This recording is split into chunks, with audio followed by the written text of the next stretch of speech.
Happy Thursday. Hope you're having a great day. It is Sixers Thursday, Game 6. Yeah, it's a little while away. We still have about 11 hours, but that's all right. All the bitching and moaning about the 9 o'clock starting time, it's 9 o'clock on a Thursday night. Relax. It's not 2 in the morning that they're playing a basketball game. We're okay. 9 o'clock's not going to kill anybody. Game will be over by about 11:30. You can be nice and toasty in your bed and not have too late of a night, except for John and Andrew, of course, who have to get up just hours after the game is over. But it'll be okay. 9 o'clock start tonight. Lots to talk about this. Bill Colarulo's joining us for the full hours. How are you, Bill? I'm doing great, man. I am fired up. It is, 11 hours away, but I can't wait. And I love the 9 o'clock start. Get my kids to bed and be able to watch the game in some peace and quiet. Yeah, it just depends on where you are in life, how the 9 o'clock start affects you. Hopefully it's okay for mostly everybody out there. We will be doing pregame tonight from 6 to 9 down at the Wells Fargo Center behind the Bet Rivers Lounge. It'll be myself, D. Lynham, and Pat Egan. We'll be hanging out, so if you want to stop by when you get down there, if you get down there a little bit early, we'll be there. Love for you to come by and say hi. So many things to go over. Ray Dunn is producing us today, as always. How are you, Ray? Doing great. Looking forward to the 9 o'clock start. He's looking forward to it. He's still clean-shaven, which helped bring the Sixers a win in Game 5, as Ray went razor to face, which was great. A lot of stories to talk about going into this Game 6. I rewatched that Game 5 last night for the third time, and I did come away with a few things that I jotted down in my notebook that maybe to some they were blatantly obvious. To me, they were more obvious when I watched last night. So we'll get into that. But before we get into all the stories, we got to look at the front page. Now, the front page. The stories everyone's talking about. 97.5, The Fanatic. That's right. As we said, Game 6 tonight at the Wells Fargo Center. What do you need from Joel Embiid tonight? We'll have to see how it plays out. John Kincade said this morning he expects the big man to show up. I think I do, too. He really battled the other night, going through a myriad of things. The turnovers, I don't know what they came out of. Some of them were good plays by the Knicks. Most of them were, I don't want to say stupidity from Embiid, but most of them weren't very thought out. Things that he can improve upon very quickly. What do you do when Joel Embiid's not on the floor? It's been a big question for Nick Nurse and the Sixers so far in this series. He may have found an answer the other night. He may have found an answer by going small and have Nick Batum out there instead of putting in a Paul Reed and try to play a little bit of small ball. Is this a game of need?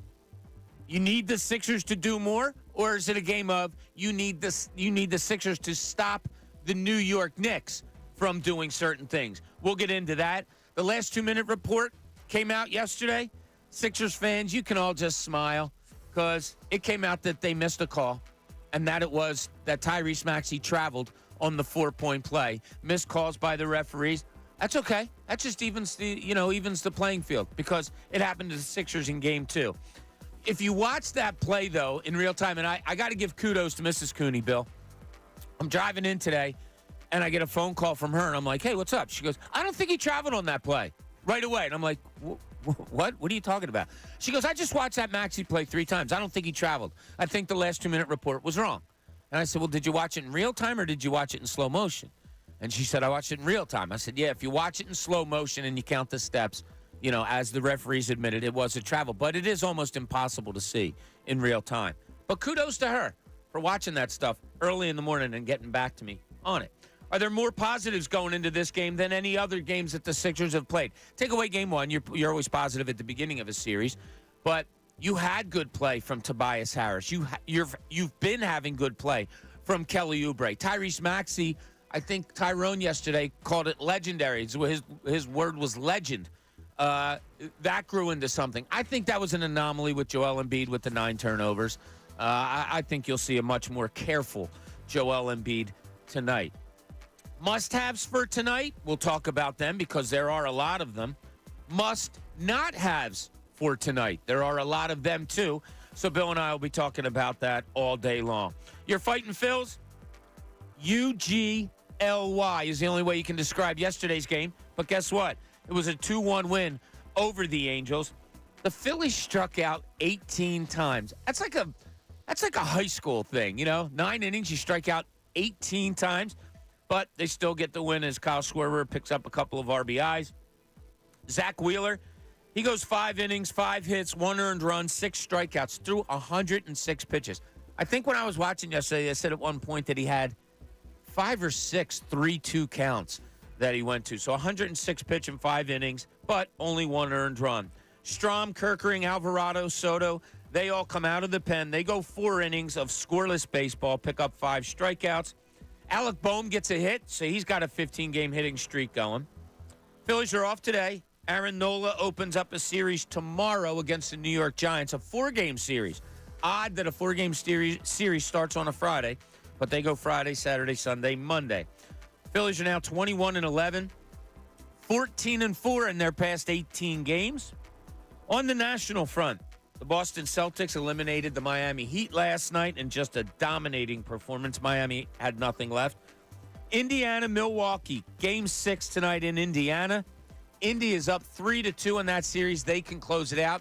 Giannis Antetokounmpo and Dame Lillard might be coming back for Milwaukee tonight. Last word was that they were close after their Game 6 win to extend the series. So that's what you got going on the front page locally, a little bit nationally.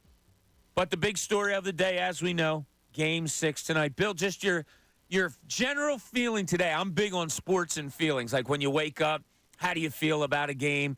Mostly it's with the Eagles because it's an event. But Game 6 tonight, how do you feel in general?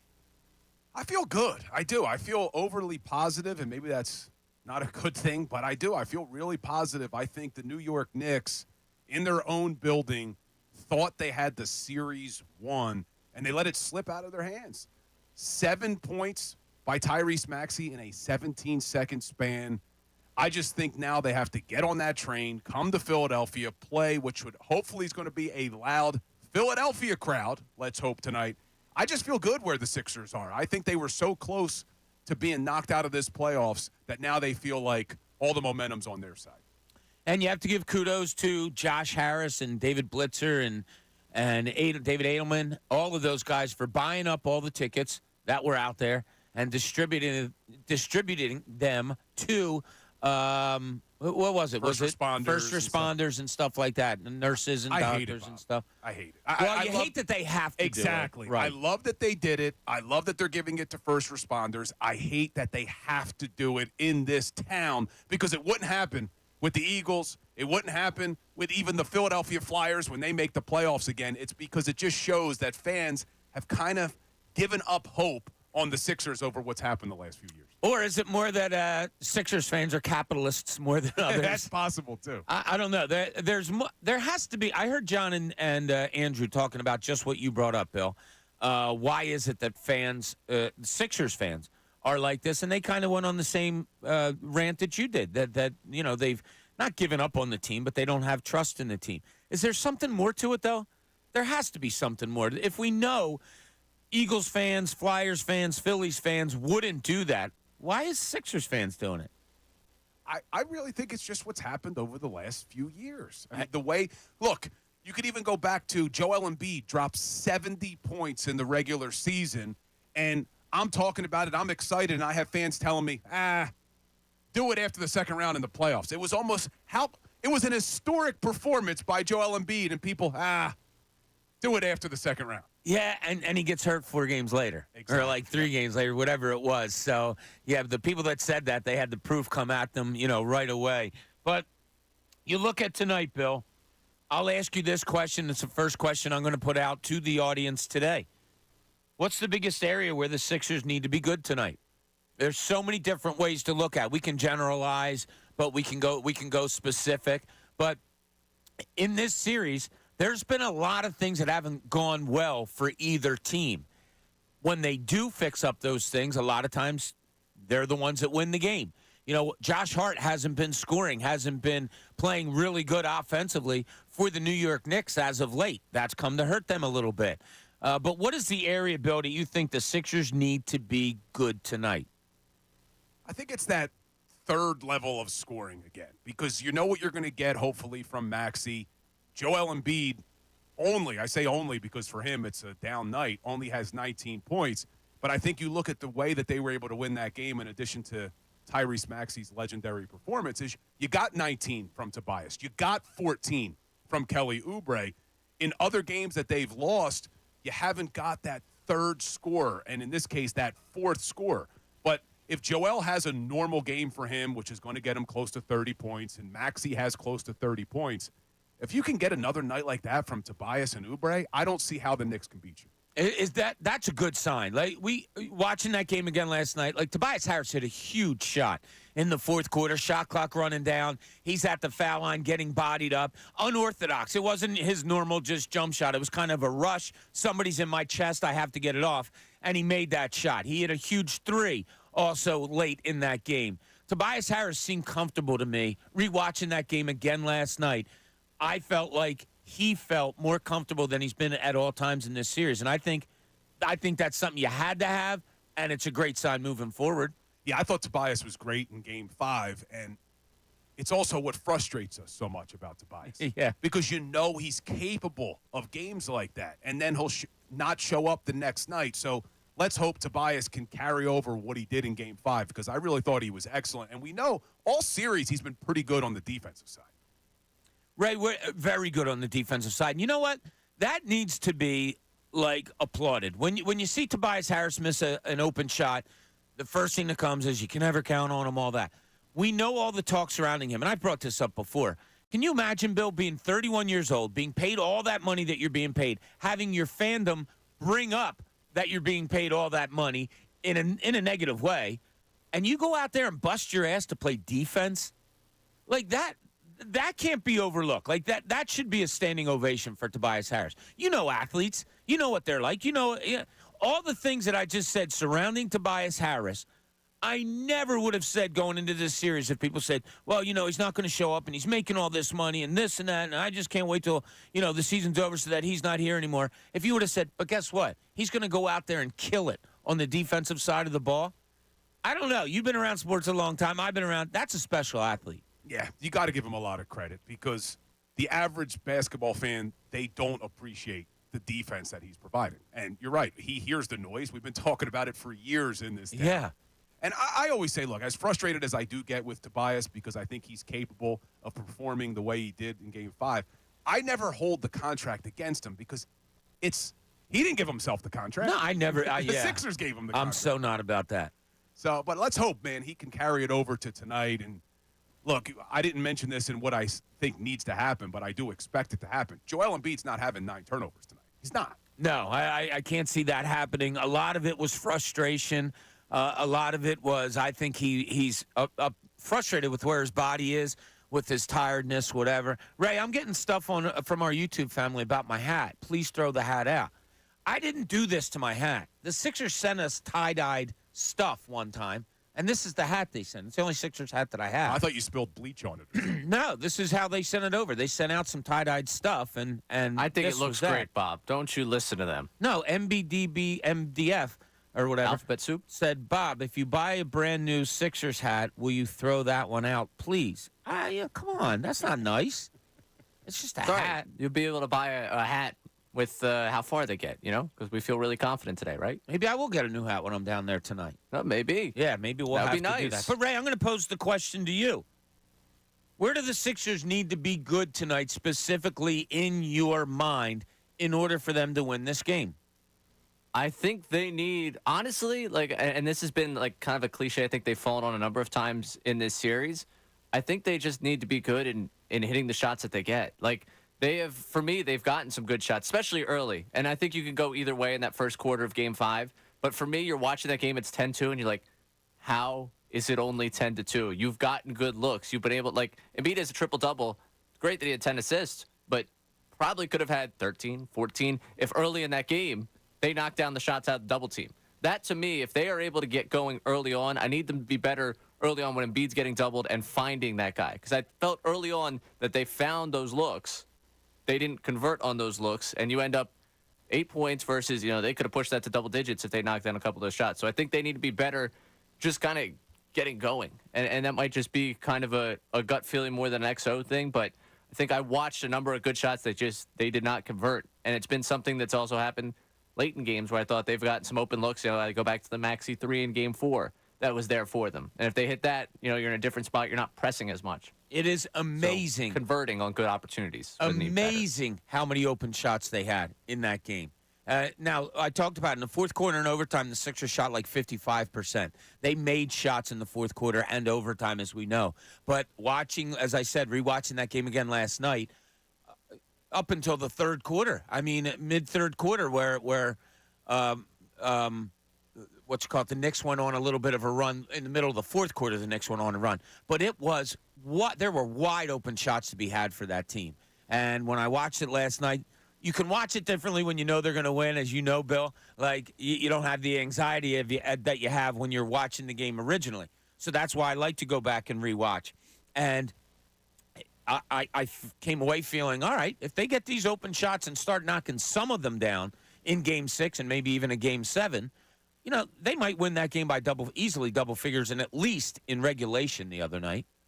If they made those shots and Joel doesn't have those turnovers, I do think they win that game easily. And that's why I feel good today as a Sixers fan, because you look at that game and those things that we just talked about. You go back to Game 2, the way they lost it at the end. Yeah. And even though they're down in the series, it's really not as bad when you look at the overall picture now, with hindsight being 2020. So the L2M does come out yesterday that I brought up in the front page, that Tyrese Maxey appears to have traveled. The referees admitted that he traveled on that 4-point play. Can we look at it as easily and say, yeah, okay, you couldn't really tell in real time, as Knicks fans did to what happened to the Sixers in Game 2? I look at it the same way Thibodeau looked at Game 2. I'm more concerned about the 46-minute report, Bob. I'm sorry that happened to you. You have to say it the way he said it. Now, though. It'd be 51-minute report now, wouldn't it? Well, no, you hit it in the last 2 minutes of the game. Regulation. Right, yeah. So still, listen, I'm sorry that happened to you. That's so sad. That's so unfortunate. The referees may have taken a game away from you. But oh well. Oh well. You got upset at us. You said we were crying. Now I'm hearing like you're upset with the referees. All I hear is it's even. One game. Now Sixers got to take care of business, because we got the referees back a little bit of help on our side. There was when I watched that play last night, I looked around the stands because I rewound it and I looked around the stands. I did not see one Knicks fan argue that there was a travel there. That's how hard it was to see. You know what I mean, Bill? You can feel it when you think somebody travels, and you'll get the fan standing up and giving you the traveling call. Not one. Not one. No. And honestly, it never should have gotten there, because they should have fouled him. I don't know why they didn't foul on. This was the 4-point play. This was the 4-point play. Yeah, on the logo shot. I thought they would foul as soon as they inbounded. I had no idea why they didn't. Yeah, they should have. I mean, I've read that they're saying it was a miscommunication and all that. But, yeah, if they foul him, I don't think we're talking about the travel. I don't think we're talking about the magical moment that Maxey had. I think we'd be now looking forward to the offseason. Yeah, very well could have been. I mean, that was just a wild game. It's been a great series, and I think Andrew brought it up on the morning show today. If you're like a Indianapolis fan, a Milwaukee fan, just a basketball fan in general, if you've watched this series, you've been highly entertained. 50-pointer by Joel Embiid, a couple of 40-pointers by Brunson had over 40 and twice, right, in this series. Maxey goes for over 40. The thing that Josh Hart did in the first couple of games, with him hitting 4 3-pointers in the first 3 games when he hadn't done it all year. It's been highly entertaining, and tonight should promise to be the same. Okay, in rewatching last night, I'm not going to keep bringing it up, but in doing that, 2 things came to me. One was, I think I need to see a little bit more of this player that the Sixers have on their roster. And 2, it is amazing that the Sixers were able to pull out that game, not because they were behind by 6 points with 27 seconds to go, but because of 2 other things that I'm going to share with you during that game that might surprise you and have you scratching your head saying, damn, how did they win that game? All that and a whole lot more. We have Bill Colarulo here all day long. Middays, Bob Cooney, 97.5 The Fanatic.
Hey, welcome back. Hope you're having a great Thursday. You know it's my favorite day of the week. Love the anticipation of the weekend. It just so happens also there is a huge basketball game tonight, which is also very cool. We have a lot scheduled for you. Of course, after us today, best show ever with Tyrone, Ricky, and Jen. They'll lead you into 6 o'clock. And then at 6 o'clock, it'll be myself, Pat Egan, D-Line. And we'll take you. We're going to be at the Wells Fargo Center. Right around sections 106, 107 is the Bet Rivers Lounge. We'll be behind that doing our show. So when you get into the arena, get there early tonight. Come on over to there. Maybe grab yourself a nice beverage before the game. Come say hello, listen to us as we'll dive into it. Oh, we're going to have some guests stopping by also. So that'll be a lot of fun. And then after that, Dee and Pat will have a post-game show. And as Bill just said to me during the break, hopefully tomorrow's an easy day for all of us as we're reacting to a great win and looking forward to a Sixers game on Saturday. But we can't go there yet. Got to get to Game 6 first. Now, I said this before the break. The question that I put out there to you, and you can check in with us, 610-632-0975, as we have just opened the phone lines. Call now and let me know what needs to be good about the Sixers tonight. Obviously, you're going to have to be specific on this one. It can't be a generalization. Guess what? The whole team has to be good. Nick Nurse, whatever it is, let us know. What has to be good in order for the Sixers to extend this series tonight in your mind? You can text us or you can call us 610-632-0975. Now, so last night, not a good sports night. You know, get done watching the Phillies game. It got over around 7 o'clock. So that was cool. I faked my way into telling my wife, I said, you know, I got to go out back and clean up the yard. I got some work I got to do there. Took the TV outside, plugged in, put on the Phillies. You know, kind of did some work out there, but it was such a nice day. It's good to be outside, so I watched the Phillies game outside. But then it comes up, it gets to be like 8:30, and I got nothing. I'm watching some of the NBA playoff, but sometimes you just don't feel it. So I said, you know what, got to go watch the Sixers game again. So I did. And, Bill, like I said to you, and you know this also, it's so much easier to watch a game when you're not invested, like, emotionally of what's going on. You're just kind of taking it all in. There was one player on the Sixers when I rewatched it last night that I think I might need to see a little bit more of. And it's not the surface thing that you think of, like, oh, yeah, he threw you in some points and stuff like that. Kenny Payne, or I always say Kenny Payne, Cam Payne had this Sixers team get some easy baskets, get some very easy looks, got them moving a little bit faster towards easy baskets. Also played really good defense a couple of times that he got switched off on to Jaylen Brunson. We talked about Kyle Lowry, and Bill, you and I were talking about it before the show started. How much more can you expect out of Kyle Lowry? Hopefully more than what you got out in Game 5. It appeared to me in Game 5 that his 38-year-old head knew where his 38-year-old body wanted to go, but the body didn't listen to the head or couldn't do what the head wanted it to do. So that's kind of what happened. But I think we might see a little more of Cam Payne tonight. I definitely love the energy he brings. Every time Cam Payne's got an opportunity in this series, it seems like the energy is way up. But it's interesting that when you rewatch the game, you said he was also facilitating, because I always viewed Cam Payne as just a shooter. It's an ugly shot, but it goes in somehow. But that's interesting that you think he can facilitate as well, because Kyle Lowry, 0 assists in the second half of Game 5. That's not a good sign. Didn't even attempt a shot. So it's unfortunate that Kyle Lowry's 38-year-old body has caught up to him. But I wouldn't be opposed to seeing more of Cam Payne. At least it would be one trade deadline acquisition that's contributing, because Buddy Hield's not even getting on the court. No, he's not. And it was just, like, it was weird. The tempo just seemed to be a little higher when Cam Payne was out there.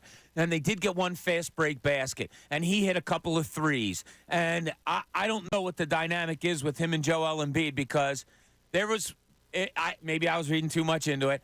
I think Embiid got ticked at Cam Payne for shooting one time, because Embiid has his hand up like he threw it to him, but he wanted it right back, and Payne winds up and throws it up, and it goes in. Then another time Payne had the ball, and Embiid's calling for it, and Payne shoots it, and it doesn't go in. And you talk a lot about body language with Embiid, and I think I might have saw some of it. He picked up a dribble another time, and Payne was right there. It seemed like an easy dump off. He looked right at him, looked away, and threw it to somebody else. So I don't know if there's a dynamic there or not, and like I said, I'm probably reading too much into it. But Bob, you look at Cam Payne and Joel. how many minutes have they actually played together? Because by the time Campaign got here at the trade deadline, Joel was out. Right. No, then right. Joel comes back, and the minutes Campaign was getting, Joel really wasn't on the court that much. So they probably haven't played together that often either. No, not all that much. And like I said, I'm probably reading too much into it. But Campaign went 14 minutes the other night. That might have to get up to even more. I just felt like a tempo was really good there the other night. There's some numbers that I came across also that I'm going to give to you in a couple of minutes. That when you hear them, you're going to be amazed, and maybe happier that this Sixers team won that game the other night. Matt in Huntington Valley is going to join us today. Matt, you're on 97.5 The Fanatic. Hey, gentlemen, how are you today? Great, Matt. How are you? I'm doing well. What a beautiful day today. Guys, I was thinking that, I know we're talking about offense, but I was thinking that, is there any way we could try to slow Brunson down with a little bit of a double team right, at the front there? I know that Tobias is trying to guard him, and he goes right by him at times, but I was wondering, can someone else beat us instead of Brunson all the time? So that's a great point, Matt, and thanks so much for the call. We mentioned that before Game 5. Like, when you have high pick and rolls, what the Sixers were doing really well in the early games 1 and 2 in particular, was they were switching off on that. You would start with Batum or Tobias Harris on him. When the high pick and roll came, whoever the picker was, that man then switched off onto Jaylen Brunson, so he was never alone.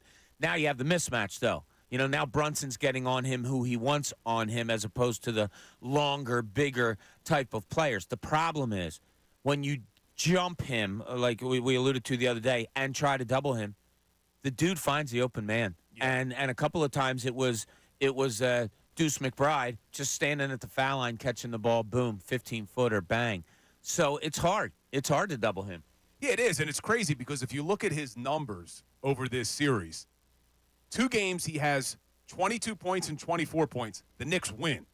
Then he drops 39, Knicks lose. He drops 40, Knicks lose. And the game that he has 47, the Sixers would have won, but they only scored 92 points. Yeah. So it's almost like we've talked about this before. Let Jaylen have his, and then no one else has the ability to put up a lot of points if you're going to not focus solely on Jaylen Brunson. Yeah, it's funny. I talked to you about this before, but let is weird. Like, how do you describe that? You can't say let him have his. I know what you mean. Do you just go, well, how would you like to do it? Just go one-on-one defending him? Yeah, I kind of liked when they had either Batum or Kelly Oubre or even Tobias Harris at times. Let them man him up one-on-one. Make sure that he can't find that wide-open guy because, yeah, McBride and Josh Hart, although he struggled recently, they're going to hit the wide-open shots. But if they're not wide open and you can contest those shots, I like our chances. Yeah, there's so many things to like of what the Sixers have done this series. There's so many things that still concern you as far as what has gone on in this series. The Joel Embiid thing the other night, does it concern you more, Bill, that, man, he might be shot? This is what you're going to, I shouldn't say, he had a triple-double after all. But where do you stand as far as where Embiid might be right now, Bill? So I spoke yesterday with Tyrone on the best show ever about Joel's body language, and I didn't really like it. I thought, he needed to show more of that competitive nature and all that. But I watched a little bit of the game last night, and it is more that he was completely exhausted. It looked like the guy was about to just pass out. So I don't know what he has left. I really don't. And those 9 turnovers, a lot of that was because he was just so tired. I'm a little bit concerned with that. What does Joel have left tonight? Because you look at his numbers, and it is miraculous. Even with him playing, and we say as badly because for Joel it was bad. But as badly as he was, he's still a plus 48 with him on the court, a minus 46 with him off of it. It's unbelievable, isn't it? In this series. So I wanted to pose something to you because I'm trying to think outside the box saying, well, how can they protect Joel less minutes? When he's not on the court, how can you just maybe break even? We talked a lot about Paul Reed playing with Joel. Could there ever be a scenario where Paul Reed and Mo Bamba are on the court to maybe just hold court to say, hey, we're not going to give up as many points? Could you do a scenario like that? It kind of reeks of desperation, right? You haven't done it. That's at my all concern this is year. because they really could have won more games than they've won in this series simply doing the same formula. It's just, how do they prevent it from being so bad when Joel leaves the court? Yeah, Paul Reed isn't giving him much, and he had an awful, he hustles and he tries, but he's just not there. And his hustle and trying and being undersized, well, that exactly describes the New York Knicks big men. And, they're better at it than he is. And so now, any advantage that Paul Reed may have had over other opponents, it isn't there this series. So what Nick Nurse did the other night when he pulled Joel Embiid in that fourth quarter for about 2 minutes, minute and a half, whatever, was he went Nick Batum. And he said, I'm gonna have to try this. I think it was out of necessity. I think Paul Reed's minutes might be, well, I can't say limited because he's only gone like 4 minutes over the last couple of games, but I think that's what you're going to see. I think you're going to see a Nick Batum at the 5 and a Tobias Harris at the 4 and probably an Oubre to get some length out there when Joel Embiid is off the floor. But it's a real problem. Bill, these numbers I'm going to throw to you are absolutely amazing. All right, listen to this. Sixers get up 26-17, right? The other night. They, meaning the New York Knicks, then go on an 18-2 run. It's the NBA. You get runs like that, not a big deal. The Sixers had 14 possessions during that run. They went 1 for 14 with 2 turnovers. 14 possessions, and you had 1 2-point basket. That, you say, okay, that really can't happen. As I said, New York outscored them 18-2, went up in the game 35-28. In the fourth quarter, the Sixers are up 77-72. New York goes on a 13-2 run. The Sixers go 7 possessions where it's missed 3, turnover, missed 2, turnover, turnover, missed 2 free throws, turnover. You had in total, in 2 runs by the Knicks, the Sixers were outscored 31-4 and went 1 for 21 in possessions in those 2 runs. And the Sixers still won the basketball game. NBA is made of runs. The likes of those, to be able to overcome them, does that make you feel more comfortable? Like, wow, I knew those Sixers overcame not a great performance, but they overcame those 2 runs, 31-4 in total, and still won that basketball game. And I don't remember exactly what it looked like, those runs that you're talking about, but they missed a lot of open shots, and I'm assuming they missed open shots during those runs as well. So that makes me feel good because it wasn't as if the offense just went stale and they weren't creating shots. They were getting their shots. They just weren't hitting them, which I expect they're going to hit those shots tonight. And it's funny, after Game 4, Nick Nurse had something to say kind of about this. We got to play better, right? I think we got to play better. I mean, it was a hell of a game. Again, it could have went either way. We were up 10 twice in both halves, right? Like, we've played good. We just had, again, like the stretches where we're not good, got to be just slightly below average rather than really bad. You know what I mean? Like that, those stretches, you're not going to play great all the time, but those stretches need to be a little bit more around average. And it's funny, that was after Game 4, but it spoke exactly about Game 5 because think of it, Bill, it's the end of the first quarter and the Sixers are up 26-17. Who comes out at the end of the first quarter? That would be our boy Joel Embiid, right? And the Knicks go on an 18-2 run. Embiid comes back in during that run. But that one, as you stated perfectly, Bill, that was a case of missed shots. I read 14 possessions. They missed about 5 threes, the rest 2s, a couple of turnovers. The thing that they overcame even more, that is like more shocking in my mind, is in the fourth quarter, 77-72, you're up. You have 7 possessions. You go 0 for 7 in those possessions with 4 turnovers. To me, that says, that's a tired team, a team that's kind of, falling apart here a little bit. The Knicks go on a 13-2 run to go up 85-79. You would think, middle of the fourth quarter, that's it. That's the series. But it wasn't. No, it was a miracle that they were able to force overtime. But we had a caller yesterday say, why do the Sixers look tired and the Knicks don't? And I think the Knicks looked really tired in overtime as well. Jaylen Brunson had 2 turnovers, some uncharacteristic turnovers. I think both teams were exhausted. Yeah, Josh Hart misses a foul shot late, right? That was way short. Way short. And he's a good free throw shooter. Jaylen Brunson missed some open shots that you think he normally would make. Fatigue had to come in. Josh Hart played all 53 minutes of that game, which is just amazing. So we'll see where it is tonight. But the question that's out there, and the callers that are on the line, we'll get to you as soon as we get back. The question that is out there now, where do you need the Sixers to be good tonight? 610-632-0975. Want to hear how you feel. Are you ready? Are you amped up? Are you expecting a win? Or are you just kind of on the fence where you're not sure? Bill Colarulo is here with us all day long. Bob Cooney here, middays, 97.5, The Fanatic.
You ever have rotator cuff problems, Bill?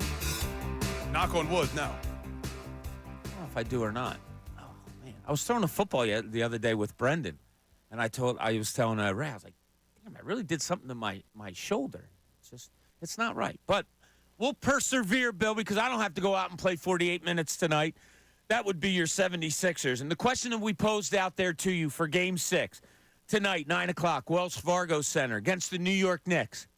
What is the area that the Sixers have to be good at tonight? Specifically, where do you think it is that maybe it's been lacking at times or it's been really good at times and they need to have more of it?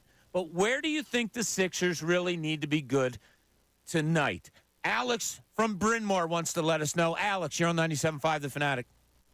Hey, how you doing? Good, buddy. I think that the Sixers tonight, when they get those 7-point leads and those 10-point leads, like they do almost every game, they got to stop settling for threes. That's when it's time to drive and get fouled and get people accumulating fouls. As soon as they get up like 5 points, they start shooting threes, and then they're missing them, and then they're not only surrendering the lead, but they're letting the other team have a run and not calling, and they need to call timeouts during those runs too.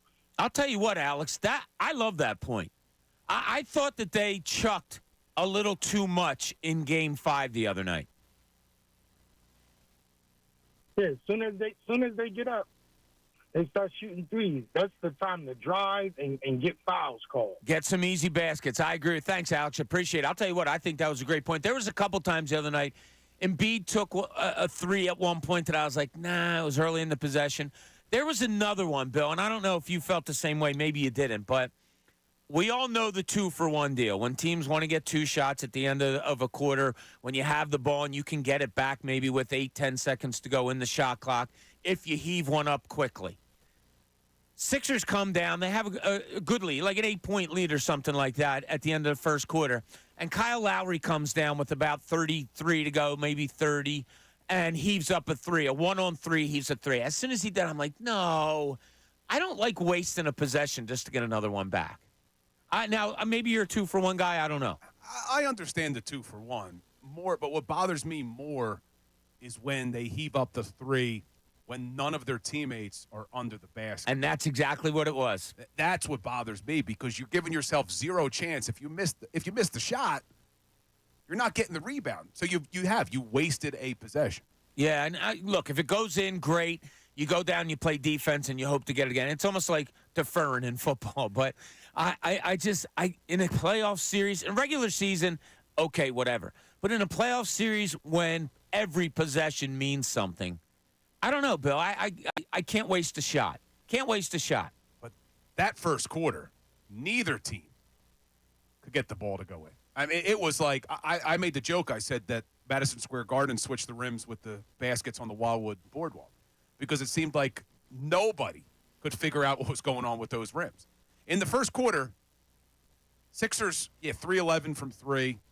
The Knicks 0 for 5 from 3. But early on, they couldn't make even the non-3-point shots. Yeah, it was funny because I'm driving home from doing pregame on Tuesday night, right? And so I'm listening to Tom McGinnis. And the Sixers do get out to that 10-2 lead, even though they weren't shooting the ball well, as you said. And they kept going 3 after 3 after 3. And McGinnis at one point, he's going, come on, fellas, let's settle for some singles here. We don't need home runs all the time. And he was looking to get the ball inside a little bit more. That was an area when I, finally did get to watch it. That was an area where, I think they could have taken the ball into the basket just a little bit more, settling for threes too much. I think they have to play downhill tonight, and I think they have to look to get to the basket probably a little bit more tonight. Who do you need to see some more scoring from? As we know, the higher scoring in the game, I think, it goes in the Sixers' favor. The Knicks have done a good job of keeping the low-scoring games happening. But who would you need to see some more offense from tonight, Bill? I've been very surprised throughout these whole playoffs so far that Kelly Oubre hasn't scored more than he has. I know he had 14 in Game 5, which was helpful. I think they need at least that. But what's been his high? I'm trying to think. What's been his high this? Well, he had 19 the other night. I think he's on a stray at 14. Yeah. So in this series so far, it's been for this postseason, he's only averaging 12.4 a game. So he had 14 the other night, 19, 15, 4, and 10. That 4-point game really hurt him. That was in game 2. It would be nice to see him get a 20-point game in him. I mean, he has the capability. We saw him do it during the regular season. But I don't want to be greedy. If we could get 15 points from him, 15 points from Tobias, as long as Maxey and Embiid do their thing, I think they win this game. Now, Kyle Lowry doesn't score the other night. As you pointed out, no assists in the second half. He was in foul trouble, picked up 5 fouls. He's getting caught, and I don't know that it's his fault, but he's getting caught down low. It's most times when they go zone, and you have to play they're playing a bigger player on Jaylen Brunson also, but he's getting caught down low trying to have to box out much bigger opponents and picking up some fouls that way. Do you think the other night was just kind of an anomaly? No points, only 26 minutes, whatever it was, no assists in the second half. Do you think Kyle Lowry has more to give, or are we going to have to kind of just live with what it is now? Unfortunately, and you pointed this out even in the regular season when we would talk about Kyle Lowry, is that you were relying on a 38-year-old to play over 35 minutes a game, and eventually it was going to catch up to him. And unfortunately, I think it's caught up to him. He only played 26 minutes in this one, and he just didn't look great. And it's unfortunate because I don't think it's for a lack of effort. I don't think it's for a lack of skill. It's just the fact that this is what happens when you hit 38. I'm 40 now. I know I couldn't imagine playing professional You could go sports. out there and play 26. Maybe. But, yeah, I don't know. So what do you think, though? Do you think he hovers around that 26-minute mark tonight, or do you think he gets even less and they give Campaign a few more minutes? I would think Nick Nurse, he seems to be a guy that plays it as it's going, right? Like who's hot, who's playing well. Kyle Lowry got in foul trouble the other night. I think he finished with 5, and he was hindered by that. But I think he'll take a look at it. If he looks at it and says, I think we're better off if we're moving faster and not playing at the Knicks pace, then, yeah, I think Campaign might get upwards somewhere close to the 20-minute mark. You have to read it. Read Kyle Lowry. Kyle Lowry will get the ball to the right places and all that, but if he's not scoring for you, and as you said, no assists in the second half, I hate to say this about a Kyle Lowry, but it gets to the point of what exactly are we getting out of you? Now, any chance, a lot of guys played a lot of minutes on Tuesday night. Is there any chance you see a Buddy Hield tonight or even a DeAnthony Melton tonight? D pointed this out the other night when I said, do you try Melton on Jaylen? Do you try DeAnthony Melton to play some defense on Brunson?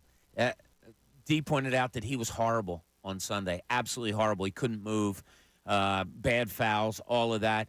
Buddy Hield, if you're playing more of a downhill game and there's open shots like there were the other night and people aren't hitting them, maybe I'd be hesitant. Would you be all right putting him in there?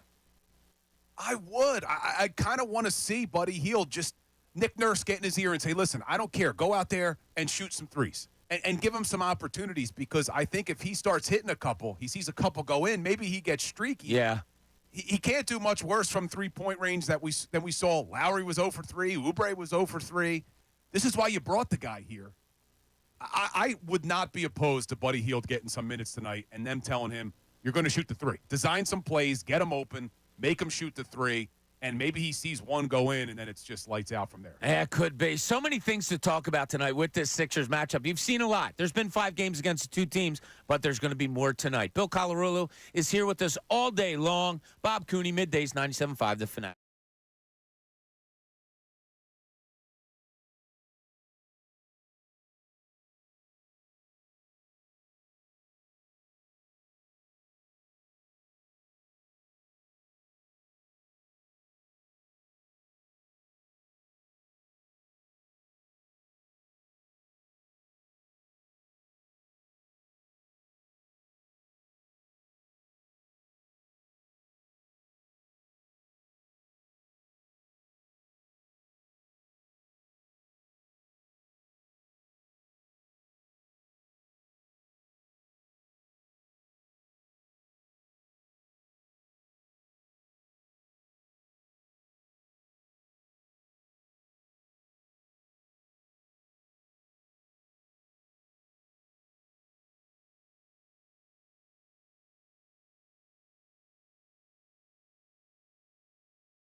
Welcome back. Happy Thursday. Hope everybody is doing great, very happy, excited for Game 6 tonight. I got to tell you, that last hour, the 10 o'clock hour, it was brought to you by Window Nation. Take advantage of Window Nation's 50% off sale on all style windows. Plus, make no down payment with no payments and no interest for 12 full months. Call 866-90-NATION or visit windownation.com. So much to talk about with this Sixers game tonight. Bill, as the day goes on, more confidence, or do you start to settle down a little bit on a game like tonight? I have more confidence. I really do. As we're getting closer, I just feel so confident that the way the Sixers won Game 5, devastating fashion to the New York Knicks, and now you're coming home, it's how do you not feel good? I would be shocked if they don't come out and play well tonight. I really would. I'm expecting a big game from the Sixers. So I had Jamie Frankel, our sales executive, came up to me this morning and said, all right, what's the score going to be tonight? And I just threw out a score. I said, 104-98. She goes, wow, how do you do? Who's going to win? And I looked her in the eye, and I turned around and walked away. I haven't made a prediction on this series yet, and I'm not going to start now. It's pretty obvious it's going to be a hard-fought one. Well, I was going to say the one prediction you did make came true, which was how tough of a series it was going to be, how physical it was going to be. And we did a show before we knew who the first-round opponent was going to be, and you said, and I agreed with you, was the last team we wanted to see in the first round outside of Boston was the New York Knicks, because you just knew the style that they play was going to be tough for the Sixers. Yeah, so and here's the question I want to put out to you now about this game tonight. It's going to be a rough game. Joel Embiid had a triple-double the other night with 9 turnovers. And I think the general feeling coming out was, we can't have that Joel Embiid anymore. Agreed. I'll take 19 points if that's what it takes. I'll take 16 rebounds and 10 assists, obviously. What kind of Joel Embiid do you expect tonight? And, Bill, it goes off of the question that I asked you earlier about where do you think he is physically? Do you think he can have a big one? Now, John Kincade, he put in his bet. I think he even put it out on Twitter. He put in a parlay on Joel Embiid, like over points, over rebounds, over assists. He has him for a big, big night tonight. After what happened last game, exhausted, lazy, bad turnovers, a triple-double, all of those things, and really good play in overtime, where he gets you a steal, where he dives on the floor and gets you a loose ball, where he blocks some shots, grabs rebounds. I think it was a big step in him going forward in his career, battling through that game. What kind of game do you expect from him tonight? I think he's going to build off of that overtime performance, because what you just didn't mention was 0 turnovers in overtime too, Bob. So even though he had the 9 turnovers through the first 4 quarters, played great defense in overtime, gets the rebounds, gets the 1 basket, has an assist, a steal, no turnovers. I think what you saw was mainly because of exhaustion. I don't think he's going to be that, quote-unquote, lazy with the basketball. There were some of those lazy passes that resulted in turnovers. I think he'll do a better job of protecting the basketball. I think he's going to have a good game. I'm not expecting him to only put up 19 points. It almost seems like Joel can put up 25, 30 points even on a slow night. So I think that'll happen. I think this was more of an outlier. The interesting thing was, and I posed this question to Tyrone yesterday too, was when it became clear towards the end of the game that Joel was exhausted, why Nick Nurse kept running the offense through him. And Tyrone said, it's like, well, who else was going to run the offense? Lowry really wasn't involved.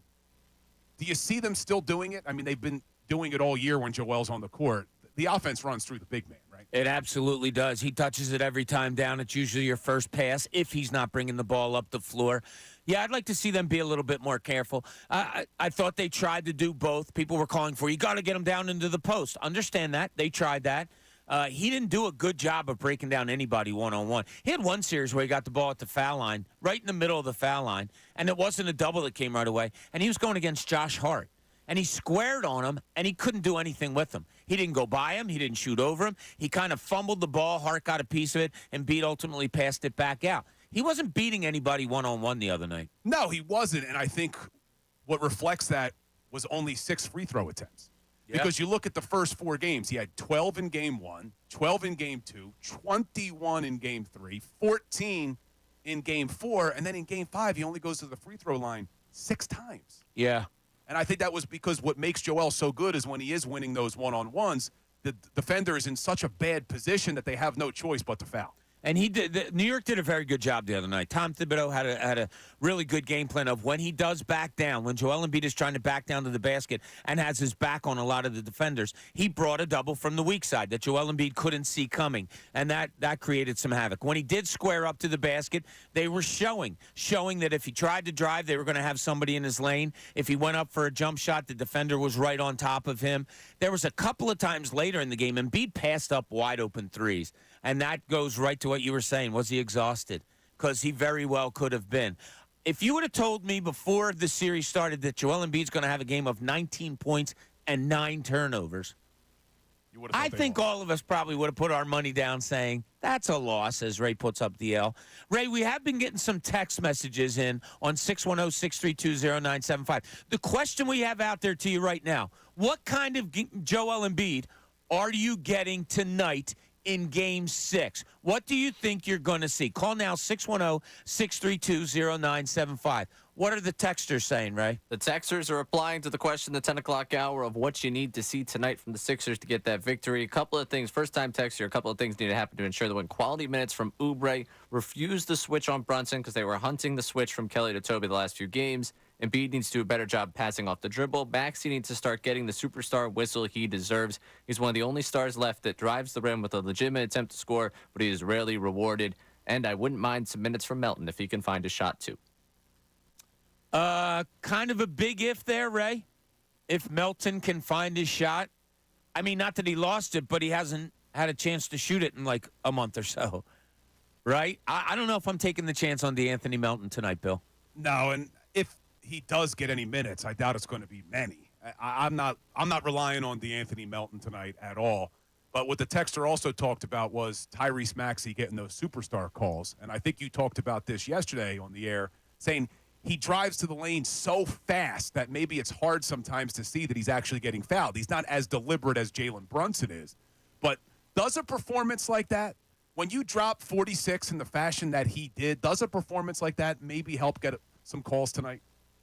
I think a human being, a referee, yes. I think it does go into their mind of, wow, this kid is unbelievable and can get where he wants. I got a text from somebody in the league the other night during that performance that just said, superstar in the making. That's all it said. Didn't even say who he was talking about. Superstar in the making. It is. It's a real thing. Look, referees are human. I'm not defending, but we see you go from, how do I describe it? It's like you go from racing a race car to getting in a parking lot and watching a car go. Tyrese Maxey is just blitz, blitz, blitz, blitz. Oh, whoa, as fast as can be. And then you have a Jaylen Brunson where it's, here I come. No, wait, I'm going there. I'm going here. And he's so good at it. I think it's easier to call fouls when you're watching a Jaylen Brunson on him than it is a Tyrese Maxey. I just do. Absolutely. And this is the best part about playoffs in every sport when there's a series like this.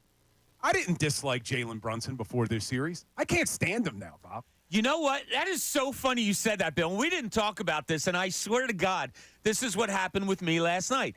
I'm watching, and yes, all through the series, I'm like, this, and it's what we talked about before the series even started. Left-handed point guards are just a pain in the ass to me.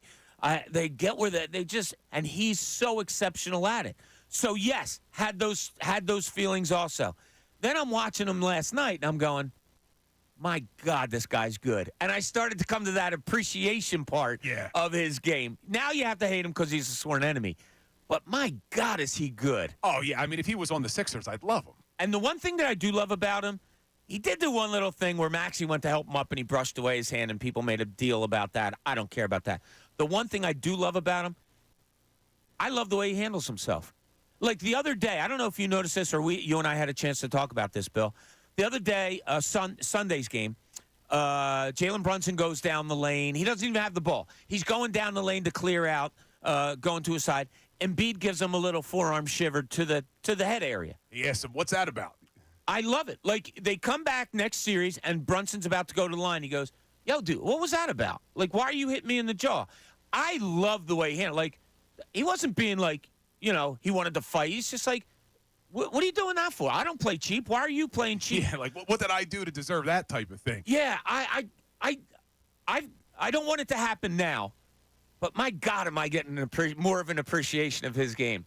So that I appreciate, but what I don't appreciate, and they all do it, is go to overtime, game 5. Joel comes down hard to try to make sure he swipes, gets a foul so that he's not going to make the layup, and he hits him in the face. And I just hate this about the NBA. Every time a player gets hit in the face, they're going to make sure they roll around on the ground, holding the face so that the ref has to review it. I can't stand that, and then they review it for the flagrant. I'm going to propose something. I'm not kidding you. I told that I have a lot of friends in the NBA circles that are referees and oversee referees and all. I don't bother them during the playoffs and all. I let that go. I don't want, if I have a question about a rule, I might do that and I'll get an answer. But I am going to suggest to NBA referees that when players at the beginning of the game, get the hands up in the air, stuff that's not a technical foul, but stuff, all that, I say you get so many warnings before it becomes a technical foul.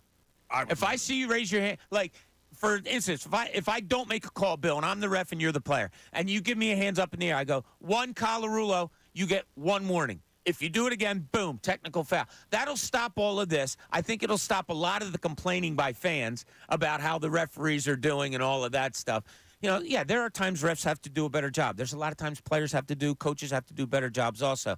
But the whole complaining stuff has just gotten outrageous. Well, I said I didn't dislike Jaylen Brunson before this series. I didn't really dislike Isaiah Hartenstein before this series. I can't stand him either because every time he hacks Joel, it's an obvious foul. He's got to throw his arms up in the air. Yep. Oh, what are you calling? Like, come on, man. Josh Hart and Dante DiVincenzo have even gotten there for me.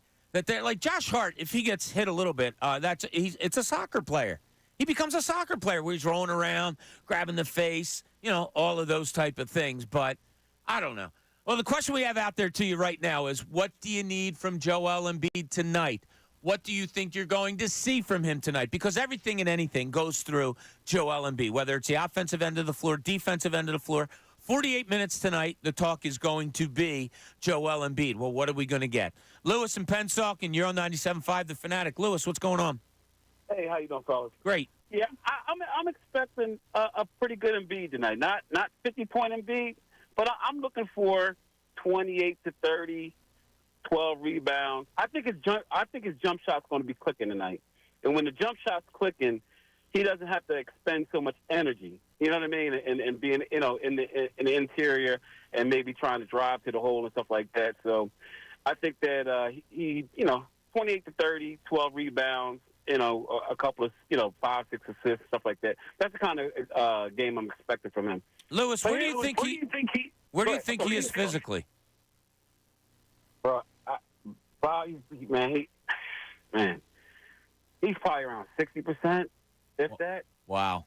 I just, what's the real crime, the sadness that I have about my Sixers. And the Sixers, my favorite team. I'm basketball before anything. And what's so sad is that I know if this cat is healthy at this time of the year, he's the best player in every series. He can be the best player in every series. And you look at Maxey, he's taking a step. Maxey's only 23. And this kid, I don't think people understand this kid. This kid in the off season, he works out at 6 o'clock in the morning, 9 o'clock in the morning, and 1 o'clock in the afternoon every day. Yeah. I don't think people understand this boy's work ethic. It's unbelievable. And here's the thing. So you have a foundation to build on. I think, real quick, going forward, you look at it from the Denver Nuggets. To me, we mirror the Denver Nuggets. You have Jamal Murray, you have Jokic, you have Embiid, you have Maxey. What do we need? We need long, athletic forwards, one that can really give you a lot of scoring, and the other one who can take defense and rebound, and a 3-and-D guy. I'll take that, Lewis, every day of the week, and thanks for the call. Appreciate it. Lewis has him at 60%, Joel Embiid. Yeah, it is remarkable, and he may not be wrong. Joel obviously isn't 100%, but it is pretty crazy that even not at 100%, he's got a 50-point game in there.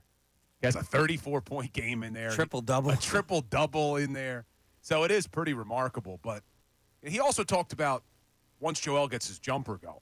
And I think that also helps him with creating fouls because once he has that jumper and he's hitting it, I love it when he does that little pump fake and the guy gets off his feet. Yeah. Joel knows how to take advantage of it. Yeah, there was a couple times the other night that he passed up that open jump shot. And I was I didn't like that. It was later in the game, wide open threes. He passed them up. And you have to wonder if the legs weren't totally there. Bill in Utah wants to talk about Joel Embiid. Bill, you're on 97.5 The Fanatic. Good. How you all doing? Good. What's going on? Not much, man. I just want to talk Sixers real quick, and then I'm so happy to finally get an NHL team, but I'm always going to bleed orange. So I think he's got a big game. I don't think it's going to be 50. I'm looking at the high 40s. Honestly, I think he's going to have 45 to 48, but he's going to have very close to a triple-double. And he's going to explode in the second half is what I think. I think the Sixers are kind of struggle a little bit that first half. They're going to hear the boos, and he's just going to go off. Come the second half of the third into the fourth, and Sixers win by double digits. Double-digit win. Bill's feeling comfortable about it. Bill, thanks a lot. Thanks a lot. Appreciate the call all the way from Utah. Double-digit win by the Sixers, something that hasn't happened in this. No team's won by double digits, if I'm correct, right? The 112-106, was that the biggest win of the series? All games have been painfully close, as Keith Pompey pointed out today. All games are the same. Sixers open up a lead. Sixers won by 11 in the 50-point game. Game 3. Okay. Yeah, that's right. Yeah, that's right. We were at that game. We watched that game together. Yeah, but interesting. People early on are saying Embiid's going to have a night of it. And Mike in South Philly wants to add to it. Mike, you're on 97.5 The Fanatic. Hey, guys. I want to say you guys have a great show. Thanks, buddy. Appreciate it. I was going to chime in on Embiid. I think he's probably roughly at 60%, but I think that we'll win by 10 points or more tonight. Reason being is because New York has never suffered a loss like that at such a young team. So I think the momentum has swung, and I think the air is out of them. I think they'll give us a good game, but I think ultimately we'll win this game. And what are you expecting out of Embiid tonight, Mike? I say 20, 25 points. I think he'll probably be more of a facilitator. I think that will be probably Nick Nurse game plan with him. Okay, and you have him winning pretty easy tonight. Yeah. I think we'll win very easy tonight. I think we got their number now. All right, thanks, Mike. I appreciate it. If I'm gonna, and I don't like to do this because that was such a positive call, but if I'm gonna poke a little bit of a hole in it, yeah, the Sixers win the other night. You're gonna say they got the momentum back with that uncharacteristic win. Let's not forget that the New York Knicks went on an 8-0 run in the last 20 seconds of the game to win Game 2. And the Sixers came back and won the next game. A little bit different, though. Because the Sixers came home. And this was an elimination game. They thought not only did they have the game won. That's a great point. They thought they had the series won, Bob. And I want to ask you a question, and we can get to it after the break. But how important is it, though, to keep that momentum going for the 76ers to come out to a hot start in the first quarter tonight? Always love hot starts, right? But there's some numbers behind that. I don't know if you have them there or whatever, but it's been interesting. Keith Pompey's story saying, all the games have been the same. Sixers get a lead early, Embiid goes to the bench, Sixers lose the lead, then it's a dogfight for the rest of the game. Maybe that's the recipe for tonight also, but we'll talk all about it. Want to hear, what do you think tonight brings? What do you think about Joel Embiid? What do the Sixers have to do good tonight? Really good, specifically in order to get this Game 6 victory tonight, 9 o'clock.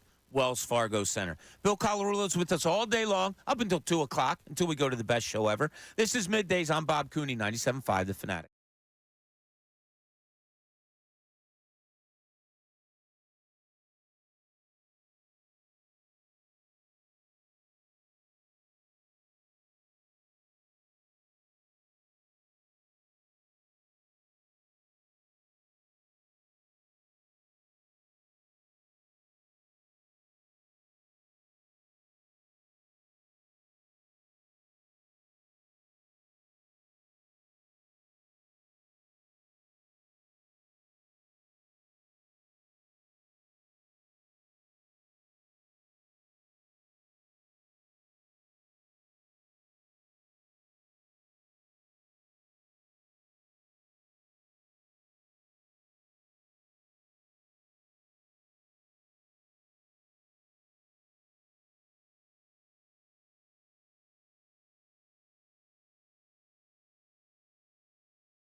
Thanks for being with us. Middays, 11:30. Getting ready for the big night tonight. I'll tell you, I'm not feeling it right now. I'm not feeling it from the callers, from the texters. I'm not feeling a bunch of confidence. We've had people call and say, yeah, Embiid's going to go off. Sixers are going to win. I'm looking at our YouTube page, our great YouTube people. I just don't. Maybe it's because it's a 9 o'clock start and people are, waiting to get amped up. But your day doesn't change. Come on, let's go. It's 11:30 in the morning. Here we go. How you feeling? I put two questions out there to you. What do you need from Joel Embiid tonight? And what specifically do the Sixers have to do well in order to win this game tonight? Now, Ray, we have a couple of texters. You said one is pretty prevalent. So what do we got going on? We got two texts and then a prevalent thought that has kind of been covered by a number of texters at this point. So kind of permeating. Yeah, permeating. Great word there, Bob. You're welcome. Yeah, thank you. I try to teach you something every day. And that I did just learn. I mean, I knew what permeating was, but we'll go with it. Yeah, what the hell? Brendan from New Jersey checking in. He's going to the game tonight, so excited for Brendan. Good. And then three things. Physical gameplay. The Knicks are thinking they win this and move on. They want to save their energy and form for the next series. We need to take advantage of this, make them feel some pain tonight. Oubre, the man needs rebounds. He needs to move around and be as active as he is when we're playing well. I think in the right setup, Embiid can rest when Oubre is on the court. Embiid to make threes. Screw the fake three to inside shot. Shoot your threes, and let's win more rebounds. All right. So that's three. Go ahead. Yeah, that's not too bad. I like all those thoughts. Kelly Oubre taking over when Embiid is off the court. Energy-wise, yeah. They need to not play when Embiid is off the court, Bill. And I think it was you who said it earlier. They seem so tentative when Embiid's not on the court, and it's just like everybody's looking for somebody else to do something. It is hard, though. I mean, they run every single offensive set through Joel when he's on the court, and he's such a big presence there in the middle. So it does change everything for them. But yeah, maybe they need to be a little bit more aggressive when he's off the court. I just want to see them hold serve a little bit. Don't let them take that much of a lead. It seems that every single game, as you mentioned, Keith Pompey wrote the article. It's like every game, as soon as Joel comes off the court, the Knicks go on this big run. But to that texter's point about the rebounding, we can't be upset about the Sixers rebounding after Game 5. They were unbelievable on the boards. They only gave up 6 offensive boards to the Knicks. Had 12 themselves, right? Had 12 themselves, out-rebounded them 46-40. The rebounding was great in Game 5. Yeah, it was. I mean, a couple instances where the Knicks got offensive rebounds, but I think now we're like overly sensitive to it. So when we see it, we start to go crazy, but the numbers are the numbers. All right, what else we got, Ray? Kira from North Philly. I need Tobias to have another good game and for the role players to play. And it's interesting. He brings up Tobias Harris, and I know that's going to be a conversation probably throughout the day with us. While we were sitting here, I figured, yeah, we're talking about Tobias Harris. The playoff record for the 76ers when he scores 20-plus, 13-7 in his time here. Record when he scores less than 20, 16-20. So he scored 19 in the last game. Is it too much for me to ask for one more point? I do not think it is too much for you to ask, Ray.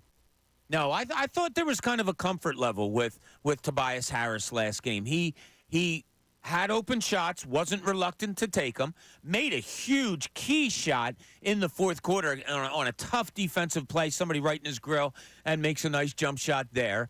I'd love to see him more. I'd love for him to be more noticeable on the floor, Tobias Harris, in Game 6 tonight. Yeah, but, I mean, he was so decisive, I thought, in Game 5, too. I mean, when he needed to shoot, he shot. When he thought that he could get it to an open player, he took advantage of it. Tobias, that was probably his best game. But as much as I have been frustrated with Tobias, just like every other fan has, I look at these first 5 games of the series, and I've been okay with Tobias pretty much in every one of them. I thought he's been okay in every game. Yeah, especially on the defensive end. People aren't going to notice defense as much as offense, though, I guess, and that's what you're looking at. But you have to when games are in the 90s and the low hundreds. You have to look at defense. Yeah, he hasn't scored as much as we would have wanted, I guess, in a few of the games there. He did have 10 in Game 4, 8 in Game 3, 10 in Game 2, 7 in Game 1. Yeah, that's not good. You need him in that 15 and up area, I think. Yeah, once he hits the 15-point mark. Well, what is it? It's the 20-point mark, Ray's saying. He's got to hit. Ray needs him that 20. 13-7. 13-7. All right. I guess we could be greedy, but I do like him on the defensive side of the court. I would have been okay with 15, but if Ray wants 20, Tobias, give us 20. Yeah, 20. I like 65.5 winning percentage. Yeah, I think that works. And third option on your team, getting 20 points from in a postseason game. I'm asking for 1 out of 6. But is it just tonight? Yeah, just tonight. But isn't the third option from the scoring perspective supposed to be Oubre, not Tobias? Well, I mean, if we go by the way this team's constructed, one of them's on a minimum contract, one's on a max deal. Don't worry about that. I can't not worry about it. That's how you build a team, though. Like, there are certain limitations that come when $40 million is tied up in someone. I can't just totally ignore it. Tonight, you can't change the roster going into tonight, obviously. But in terms of the way the team's built, if I'm talking about expectations on a guy, Tobias Harris, he's a better three-point shooter than Kelly Oubre is. If he was more decisive and he could finish at the rim, we would like it a lot better. Like, I think there's certain things about Tobias Harris that, like, I think asking for 20 points out of him and asking to be the third option on this team is more than fair. I'll tell you what, I'll make both of you happy. How about they both go for 20 tonight? Oubre, you get 20. Tomorrow. Tobias, you get 20. We got Oprah over here. We're throwing it all out there. Gary in New Jersey, you're on 97.5 The Fanatic. What's up, Gary? Hey, not much. How you guys doing today? Great. Awesome. You guys covered a lot of things I was going to say, but one thing I don't think many people mentioned is how stagnant they look. They don't move around, especially when Joel has the ball. They need to move around, and when he gets double-teamed, possibly go towards him, not just stand there and wave their arms. I'll tell you what, Gary, that is a great point, and no more so than in the fourth quarter. Sixers are up 77-72, right? They get 7 possessions. After that, they're up 5. They get 7 possessions. They go 0 for 7 with 4 turnovers, and it was the most stagnant I've seen them all year long. Yeah, and if they were moving around, they'd probably have a better chance of getting them rebounds and stuff. So when you're standing still, you got no momentum to get to that ball once you see where it's bouncing. And the New York Knicks always seem to be running around, even if we're not. How do you feel about tonight's game, Gar? I feel good. I'm happy. I think it lit a fire under Joel, so I hope he got a lot of rest and is ready to go tonight. What do you think he gets? Like, just in general? I'm guessing I'm triple-double, but I'm thinking 30, 35 points at least. Right. I think he's going to have a good game. Yeah, I'm there with you. Thanks, Gary. I appreciate it. 30-35 is like, it sounds like you're asking a lot of somebody. For Joel Embiid, that's average. For this Joel Embiid, as currently constructed, meaning his body and how it's constructed, is that too big of an ask, Bill? Not the 30 points, but he just said at the end of the call, triple-double again. I don't know if he's getting that again. If he does, it means people are hitting shots. 16 rebounds the other night. That 16 rebounds might be more impressive to me than the 10 assists. Now, you and I were at the 50-point game, and when he had about 42, 43 points, you said it's been a quiet 42, 43 points. Yeah. That's how I felt about the 16 rebounds. It was a quiet 16 rebounds. I didn't necessarily see him battling guys for rebounds a lot. No. I swear, it feels like you and I watched the game together again last night, but no, there were so many rebounds that he was flat-footed that came off to him, that there was just nobody else around. I love that he dove for a ball. That was great. In overtime. I mean, that's high schoolish in a good way. It seemed to me, and I said this about the body language, and I know some people don't look into the body language as much as I do, but I felt like for a lot of the game, because he was so exhausted, he almost had that kind of defeated attitude. But once Maxey hit the 3, it was like Joel got a jolt in the arm, and then he came out in that overtime period after playing all of those minutes, and he had diving on the floor for the ball, getting the steal on Brunson, contesting at the rim against Josh Hart. I mean, I just felt like Joel took his game to another level when it mattered most in that overtime. Yeah, and knowing his body was probably limited a little bit too. You know, he got a huge steal on Jaylen Brunson as he's dribbling baseline with his left hand, coming across baseline. He just picked him. I mean, totally picked him off the dribble. Got a great steal there. A couple of blocks, huge rebounds. As I said, diving on the floor was spectacular. And he set really good, solid picks. You know, the last play of the game, and they say that it's a play they practice a lot. The inbounds pass goes into Embiid. He gives it back to Maxey, goes to midcourt, waits for it, sets a good, solid pick for Maxey, and then Maxey goes with the logo 3 to tie the game. So it was amazing that knowing himself maybe what he could not give, what he did give during that overtime, I said it yesterday. I thought it was nothing short of spectacular. And I think this may have been the caller who just called about how important the rebounding was. He just tweeted at me. DeWad Spriggs says, you could believe it or not, but the Sixers have out-rebounded the Knicks in both of their wins. So we can talk about scoring, but we must crash the boards. Absolutely. It's a key to the game. You can't give a lesser talented team more chances to score against you. And we all know how much second shots have hurt the Sixers in this series so far. Carlos in Philly, you're on 97.5 The Fanatic. What's up, Carlos? Hey, how you guys doing today? Great. I think what we need from Embiid is not to turn the ball over almost 10 times. 24 points would be great. A lot of rebounds and some decent defense and good facilitating. We need Maxey to score over 30. We need a couple other players to come up with garbage baskets and some key threes. Because if Embiid has to give us 45 points tonight or 40 points tonight, he's going to be useless in Game 7, and we'll get beat easily in New York. Ooh, too much effort at the offensive. I'm sorry, say that again? He's physically at 60%. The guy's and he has no conditioning. So if he has to go for 45 tonight, he'll be useless in Game 7. Ooh, interesting point. Thanks so much, Carlos. Appreciate it. Does Nick Nurse have an eye on that tonight? I don't think he can. Neither do I. You have to win this game. He makes a good point, Carlos. He Carlos, does, right? Yeah. Yeah, he makes a good point that, Joel could be spent, but you can't worry about it. Yeah, you have to win this game where there is no Game 7. No, there is not. And it is interesting. Now, look, the other night, Joel Embiid made a horrible one-handed pass attempt off of a double team, threw it away. It was taken away by the Knicks. They go down and score. There was like 7.5 minutes to go in the fourth quarter. Nick Nurse pulled him. And there's many ways to look at it. Did he pull him because he was tired? Did he pull him because he was aggravated with him? Did he pull him because it was a combination of the two? Whatever he did, he never does that before. He never pulls Joel Embiid in a close game with 7 minutes to go in the game.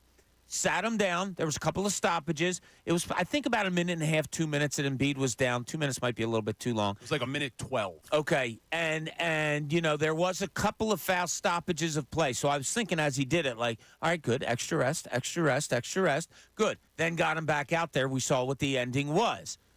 I wonder how he uses him tonight. I wonder, is tonight a 44-minute-a-night game for Embiid? We can't do the start of the fourth quarter thing again. That he doesn't start? I don't want him to start the fourth quarter. Oh, okay. You don't like. I think use that time if you want to do the whole third quarter thing. End of the third quarter, the minute 12, the 2 minutes. Get him back in there. With 9-something to go. Kind of what they did. Brunson obviously was hobbled in Game 4 coming off. That's why he missed the first 2 minutes and 30 seconds of the fourth quarter. But right. Embiid missing that first 2 minutes and 30 seconds of the fourth quarter, I think to me that's. I know it's going to be tough. I think you go small there, and I think you take your chances for that 2 minutes and 30 seconds. He's just looked gassed in the last two fourth quarters late, and I can't have that again. And I can't have the risk of having to take him out with 5 minutes to go because he doesn't have anything. He's turned the ball over. See, I think it depends on what the score is at the end of the third, though. Because if the Sixers are down going into the fourth quarter, I don't think you could afford to have Joel on the bench to start that fourth quarter. I would look at the Knicks, too. If they have Brunson resting for a minute or two there, maybe I could risk it. I mean, they tried to risk it in Game 4. That was it. They tried to risk it, and you ended up the only offense you had was campaign. I mean, if you're down 1 or 2 to the Knicks at that point, I think you take the risk. If you're down 5-6, you're looking at multiple possessions. I can see the argument for keeping them in there. We're all talking about kind of game theory at this point, like where you're at, but it's hard for me to justify playing an entire second half given what we've seen in the last two games late down the stretch. And the normal, during the regular season, just for people, the normal rotation of Joel Embiid was all 12 minutes of the first, sit about 4 or 5 minutes of the second to begin the second, play the rest of the second, play the whole third, and then look to see what it is in the fourth. Of course, that's gotten a little wonky. Maybe, because out of familiarity and where he is with his body, maybe Nick Nurse goes back to that. Just a reminder, 1 o'clock, Abdul Naabi will be joining us, your Sixers analyst from NBC Sports Philadelphia, to give us his thoughts on Game 6 tonight. And we want to hear from you. How are you feeling? What's the deal? What do they have to do tonight specifically in order to win this Game 6? What do you need to see out of Joel Embiid? Call now, 610-632-0975, or you can text that number also. Bill's going to be with us for the remainder of the day up until 2 o'clock.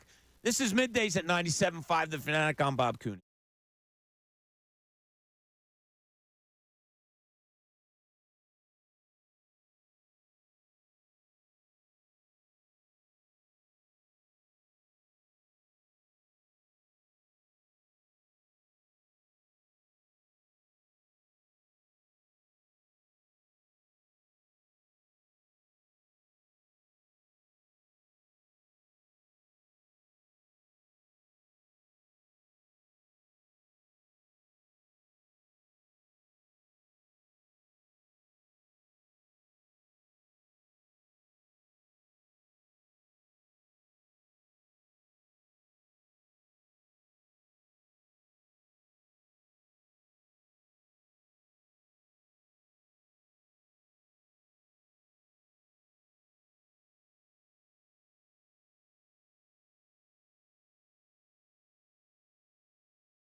Welcome back. Game 6 Thursday.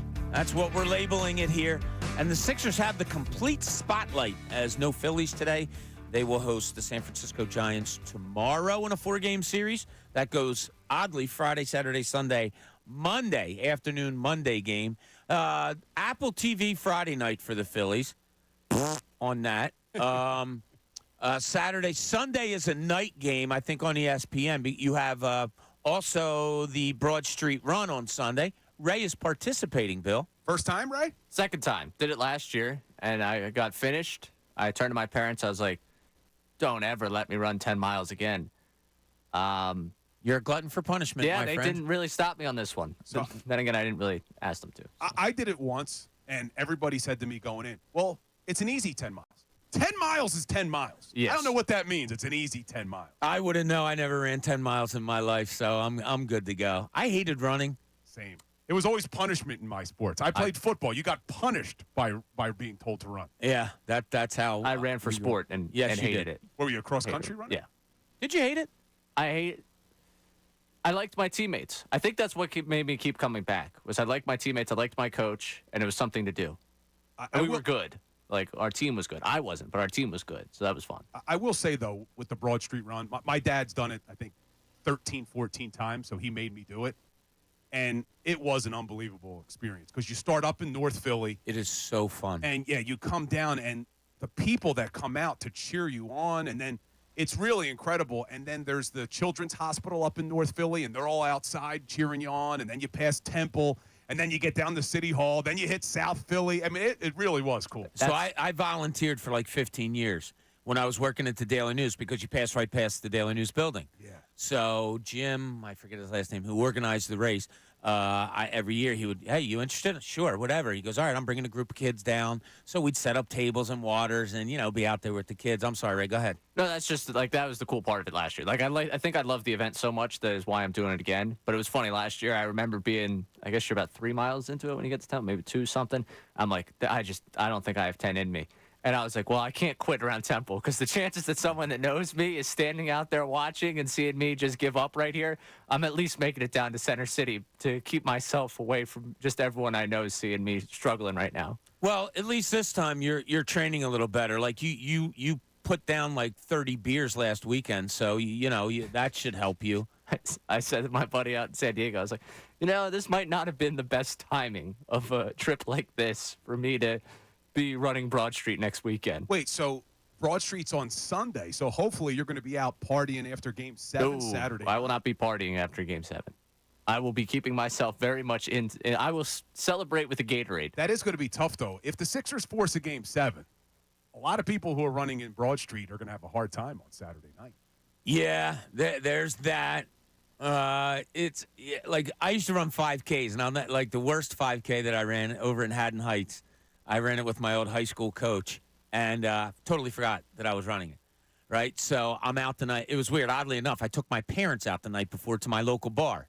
So we're having a couple of beers and all that stuff, and I get home, and there's a message for me that, hey, don't forget that we're meeting for the race at like 7:30 tomorrow, and then we're working. He had his own lawn business. I had a couple beers, not too many because I drove home, but, one of those, I think I was like 25-ish, and it was like, no. So, yeah, ran a 5K, not feeling all that great, and then went out and cut 25 lawns with walk-behind mowers. So I was like, yeah, I think my 5K days are done because I just didn't prepare well enough. But those are the things we did when we were younger, Bill. Those were the days. To be young again, yeah, like Ray exactly. Dunn. Exactly. So the questions we've put out there to you, what specifically do you need out of Joel Embiid tonight in this Game 6? Out of Joel Embiid. Or if we look at it bigger, what do you need the Sixers to do really well tonight in order to get this win? Nick in Riverside has an idea. Nick, you're on 97.5, The Fanatic. Yeah. You know what I really think? I think the Sixers really got to rely on the pick and roll between Tyrese Maxey and Joel Embiid. I think that'll work well between the two of them. Well, they've run it an awful lot this year. It's pretty much the focal point of their offense. You know what I mean? And I I think it'll be big tonight, especially at home. And I think Joel has to perform. You know, he wasn't bad in New York. I think the triple-double was big. The 16 rebounds were huge, and so were the 5 offensive rebounds. The 10 assists were big. Obviously, the 46 points from Maxey were amazing. And also, I think Tobias Harris has to perform without a doubt. But that pick and roll needs to work well between Embiid and Maxey. It has to, without a doubt. If it doesn't, then I don't know what's going to happen. You know what I mean? All right. It's an area that they have to play well. Thanks, Nick. Appreciate it. It puts teams on their heels. If Tyrese Maxey, if they decide to go under a pick, well, Tyrese Maxey has to pull up and fire. If they decide to stay on him, well, Embiid's got to be physical and roll. And if he's rolling, has to get that guy on his back, has to catch, has to be decisive. That's another thing, Bill, the other night. He wasn't all that decisive when he got the basketball, and a lot of times that's what led to turnovers. He just looked off. He did. He just looked off. And look, I've been a defender of Joel all series. I think that people were a little bit too critical of him with everything he's dealing with through the first 4 games. But Game 5 is where I saw it really kind of catch up to him. And I'm hoping that maybe the 9 o'clock start, maybe the extra 2 hours rest. But I do think Nick Nurse needs to do a little bit better of a job of getting him some rest at times. I don't know if we can expect him to play anywhere near the amount of minutes he did the other night. So, but let me ask you this, and then you can answer it on the other side. We're asking, what do we need to see from Joel Embiid? What do you expect to see from Tyrese Maxey in the game after he just became a superstar and, like Tyrone Johnson called him yesterday, a legend? What do you expect to see from Tyrese Maxey? It's a good one. That's the question we'll pose out there after the break. I'm glad that you brought that up. I smiled when Tyrone brought that up yesterday. The guy went to legend. That was 23 years old. I would say it was a legendary performance. I don't know if I can label legend, but I love what Tyrone had to say yesterday. Love to hear what you have to say also. 610-632-0975. A reminder, Abdul Naabi will be joining us at 1 o'clock. Until then, want to hear from you. Give us a call. Let us know what you think about tonight's game. Middays, Bob Cooney. We got Bill Calarulo here until 2 o'clock, until the best show ever. 97.5 The Fanatic.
Welcome back, noon hour, middays, 97.5, The Fanatic. Bill, I never really questioned people's athletic ability, okay? Because sometimes you just don't see. You can maybe tell by the way they carry themselves or whatever that they're probably not a great athlete. I think I know where you're going with this. So people behind the scenes, I'm sitting in our studio. Ray Dunn is in his studio, so we have a huge glass in between us so I can see everything that's going on with him. I'm not saying that Ray's not a good athlete, but he was shooting a piece of paper into the trash can in there, and then he raised his hands. So I call in and I said, "You didn't make that shot." And he turned sheepishly around and he goes, "No, I was looking for the foul." You got Isaiah Hartenstein on our hands. It's ridiculous. I get the Maxey whistle here. Yeah. There's nobody else in the studio with you, so not exactly sure who's fouling you, but like I was fighting through contact, Bob. Okay, all right, so practicing the tough finishes. I have a violation question for the two of you. All right. So yesterday, Bill, you weren't here. We had a caller, Maria from Collingswood. I heard it. Good friend, very good friend of mine, one of my best friends all of my life. Love her to death. Love her and her husband, Chris. They had a bet on the Sixers game the other night. Maria had the Sixers. Chris had the Knicks. Maria won the bet. I said, "Oh, what are you getting?" She goes, "I don't know, lasagna dinner." And I said, "Oh, Chris cooks?" She goes, "Well, I usually make the lasagna, but, we'll figure it out." I get a picture around 4:40 last night from Chris saying, "Ha, look at this. It's Maria cooking lasagna." Who's the violator? Chris, in that he lost the bet and yet his wife is there cooking, or Maria in the fact that she won the bet and is still there cooking? So I go, "Wait a minute, I thought you won the bet." And she says, "Yeah, but I'm just a nice wife." Who's the violation on here? Or is there none? Maybe there's none. Probably no violation. See, my grandfather, God rest his soul, Italian grandfather, he taught me at a very young age. He used to do this to my grandmom all the time. He would go in the kitchen and pretend like he was going to make dinner and just mess it up. And she would get out of here, get out of here. And my fiance does the same thing to me because she doesn't trust me in the kitchen. So if I tried even to make eggs on a Saturday morning, she's like, "Come on, I'll do it. I'll do it." So that's probably what happened. She knew Chris was going to mess up the lasagna. No, it's a violation on Chris. It's a violation on Chris. On Chris. He should have done something. Yeah, you should have done something. Bring dinner home. Yeah. Do something. Yeah. No, that's big time. Big time on Chris. You lost the bet. But if she wanted lasagna, that's not something that you could just whip up. That's a good point. If this is how great of a person Maria is, too. So I question her about the whole thing, and she comes back to me, and it's a big, she's making a big tray of lasagna. And she says to me, she goes, "Listen, we're going to have plenty left over tomorrow. Why don't you guys come on over and have some?" And I said, "Would love to, but I have to go. You have to work tomorrow night. Got to do pregame show." That's from 6 to 9 tonight, by the way. It's me, D. Lineman, and Pat Egan. But she says, "Well, come grab a tray and take it with you." That's how nice of a person she is. So maybe I'm leaning towards she was so nice. She said to Chris, "Nah, don't worry about it. You can pay me back some other way or something." Yeah, I don't know.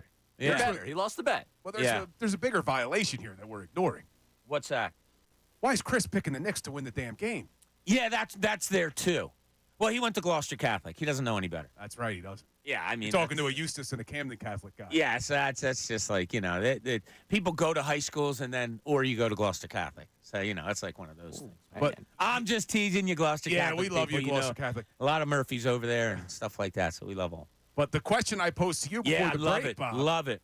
was what do we expect to see from Tyrese Maxey tonight after he took his star to superstar status on Tuesday night? I'll tell you what, domination. I feel Tyrese Maxey having a dominant game more than I feel Joel Embiid having a dominant game tonight. I think he's going to be pretty much unstoppable. I like what the Knicks did. I shouldn't say I like. I understand what the Knicks tried to do in this series, and you saw it again the other night. When he dribble drives and beats his guy, they are bringing help every single time. They're trying to make that simple layup become a harder layup where it off the glass low becomes off the glass really, really high. And they've been successful. He's gone to the floor a couple times with no calls and missed layups. He's missed a couple of layups. He's had a couple of layups dropped. I think tonight the Sixers adjust. I think the weak side man is going to be more involved, where when Maxey breaks his guy down, while he'll be looking to score, he could also look to dish there also. I think he's going to dominate tonight, Bill. I really do. How do you feel about him? I think he is too. And let's even go simpler than all the basketball knowledge that you have. He's going to have the freshest legs on the court. I know he played a ton of minutes, But being only 23 years old, I think all these guys played a ton of minutes. I think Tyrese Maxey will be the freshest on the court tonight. Didn't he look like he could go for like 44 more? He did. He did not look like he was exhausted in overtime. I'm sure he was, but you couldn't tell. And we talked about this yesterday, Bill, and I wanted to get your reaction to it.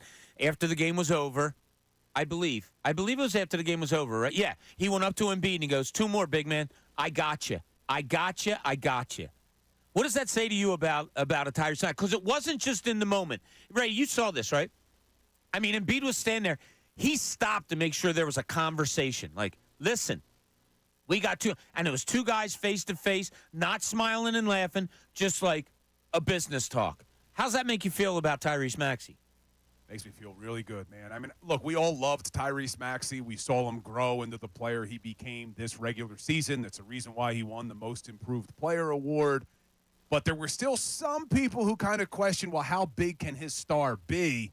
And he proved it to everybody in the biggest moment, the most clutch time, that he is an absolute superstar. And like Tyrone said yesterday, a legend. It was a legendary performance. But if they can go on and win this series, it'll make that moment when he hits that 3 from half court to tie the game, we'll never forget it, ever. Still amazing. I'm watching it last night, and anytime anybody dribbled around that N on the New York emblem in the middle of the court, anytime anybody just dribbled around there knowing that later in the game Maxey was going to shoot it from there, I just kept saying to myself, my God, look how far away they are from the basket. They're not even looking to start. Their offense is there because it's so far out, and yet there he is banging a 35-footer to tie the game. Now, I don't know if it was you or Tyrone. It's running together now, which said that win may have been lucky. I think that was on Tyrone's show yesterday. But when you talk about that shot that Maxey hit from the N on the logo, that's not luck. He practices that shot. Yeah. I mean, that is – what do they say about luck? It's when preparation meets opportunity. He had an opportunity right there. At first, I'm thinking, why did they shoot it so quickly? But I think it's because Maxey knew it was going to be their best opportunity without Thibodeau getting the foul call in to get him fouled. Embiid set the nice pick. Just an amazing, amazing play, man. I'm getting goosebumps thinking about it again. It was unreal. That was so cool. Joe in New Jersey, you're on 97.5 The Fanatic. What's going on, Joe? Not much. Yeah, I think he shot it so quick, thinking that maybe if he missed it, they get the offensive rebound and get another shot at it. Yeah, that too. But I don't know if he was going to get any more. This sounds crazy from 35 feet, but I don't know if he was going to get any more open than he was there either, Joe, right? Yeah, but they said, like you said just a minute ago, they do practice that play. That's their one of their go-to plays in the stretch, and God bless him, man. But I called it during the week. I was kind of down on him, man, but they showed a lot of heart the other night. It really did. I mean, just talking to your producer, and, what do you need to win in this game? I said, just playing solid basketball the last 5 minutes, securing rebounds, no unforced turnovers, hitting your free throws. It's just the Knicks aren't that good. They've been winning a lot of these games on hustle and desire, and we haven't backed down, but just like we haven't made those plays in the last 5 minutes. We make those plays, we win. If you listen to this show, Joe, you know that the one thing that sticks out to me like a sore thumb when watching a game is non-smart play. I don't want to say stupid. Non-smart play. And there has been times where the Sixers have been there, right? Exactly. The unforced turnovers. They kill me. If you get stripped, so be it. The other guy made a play. But to throw the ball away when it's not necessary to throw the ball away, that's what kills them. Exactly. Joe, thanks so much for the call. Really appreciate it. Smart basketball has to be had. And Joel Embiid, if he's just smart. Now, we were always coaching. Bill, I'm sure you did this also. We were coached to get tired.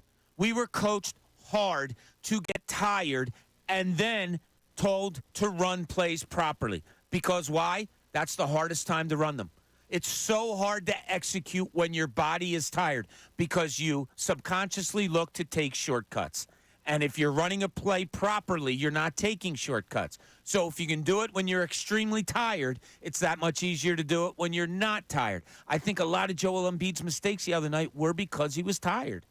Yeah, what do you think's affecting Joel more right now? Do you think it's his knee, or do you think it's just the physical exhaustion? Knee or conditioning, yeah, that's a good one. I hate to give an easy answer, but I do think because of the Bell's palsy also. Yeah. So think of that. You're thinking of conditioning, which is something that's probably not all there because he was out so long. Then you're talking injury, which is a knee that just got surgically repaired. Then you're talking about something that is bothering. You know, imagine if you or I are walking around right now with Bell's palsy doing this job. You know how, like, aggravating that would be, like, annoying it would be? And you got to go out and play basketball on top of those other two things? I guess it's a little bit of everything, Bill. I know that's a cop-out answer, but that's honestly what I think. And I think you're right. And I actually said this after Game 4. The people who were being a little hard on Joel, and I had a little bit of different of an opinion about after Game 5. I didn't like the body language. But I said after Game 4, it's just funny the way the narrative kind of is surrounding Joel, where I think if you would have looked at other NBA players over history, if you would have said, man, they're averaging over 30 points a game, battling Bell's palsy, coming back from a knee surgery. Wow, what an incredible player. But with Joel, you get, oh, well, it happens every year. He gets hurt every single year. We don't really give him the credit for what he's doing. And I said this when he came back in January, or when he came back after the January 30th injury. He didn't have to come back. I mean, he could have said, I don't feel comfortable coming back. He's doing this because he is trying to battle through it to prove that he is a winner. Yeah, no, the total agreement with you there. And David in Connecticut has some thoughts on that very subject. David, you're on 97.5 The Fanatic. Well, you all just touched on it, so I don't have to really, because that was my thing, is that I don't know if people know what Bell's palsy is and how it affects you, but the dude literally can't close his eye. Yeah. So he even risks getting his eye poked out. And I'm thinking narrative, what you all just spoken about, anybody else would be looked upon as a national hero to try to do what he's doing. But Embiid is like, oh, we don't care. But, so you know, but you all touched on it. So but I will say, can I just tell you one quick story? Yeah, absolutely. I violated. I've been a Sixers fan. I'm 51, been a fan since I was 8, 43 years. The other night was the first time I ever said, man, whatever. And I remember looking at the score. Oh, no. And going, yep, here's a loss. No, you didn't. Here's a violation. I went about my evening. An hour and a half later, as I was about to get to bed, I said, man, let me hear what excuses they got now. And I saw 112-106. And I said, what the heck just happened? So, David, tell me the time of the game. What happened when you turned it off? Because, to me, they lost at the end of the third quarter. When they let New York get those 2 rebounds back-to-back, and then New York hits the 2, goes up 1, going to the 4th, I say game's over. Is that when you turned it off? That's when I turned it off and walked away. Because my nephew's a new Sixers fan. He loves Maxey. So I just walked away, and I said, you know what? I'm done. I'm going upstairs about my business. And I went, did everything. And I ended up having to stay up at 2 in the morning watching all the highlights because I completely violated. Oh, David. Well, yeah, you know, that's how you feel. And you can't help how you feel. My wife did the same thing, David. 27 seconds to go after New York hits the shot to go up 6. She left. Went into the bedroom, didn't see the final part of the game. So you're certainly not alone. A lot of people did give up on that game. Thanks so much for the call, David. Really appreciate it. See, you always have to watch the clock strike 0. No matter what. Or when you're watching a baseball game, you got to wait until that final out. You can't turn it off. No. And I saw, Ray, I think it was you who retweeted that story today about the guy at the Wells Fargo Center? No, it's actually my buddy Graham. He this is a priceless story. Yeah, so one of my best friends, Graham, was at I think it was Human Robot, and he got upset. Which is a bar. Yes. So he downtown. I'm not sure what town. Okay, all right. Sorry. No. But he was at the bar. Everything happens. McBride hits that jumper, and they go down 6 with 30 seconds left. And he walks to the bathroom, and sure enough, comeback happens while he's in the bathroom, and he stayed there for all of overtime. They did not, and I think tonight, I have not yet talked to him today about the plans, but I believe the plan is to leave him in that bathroom again.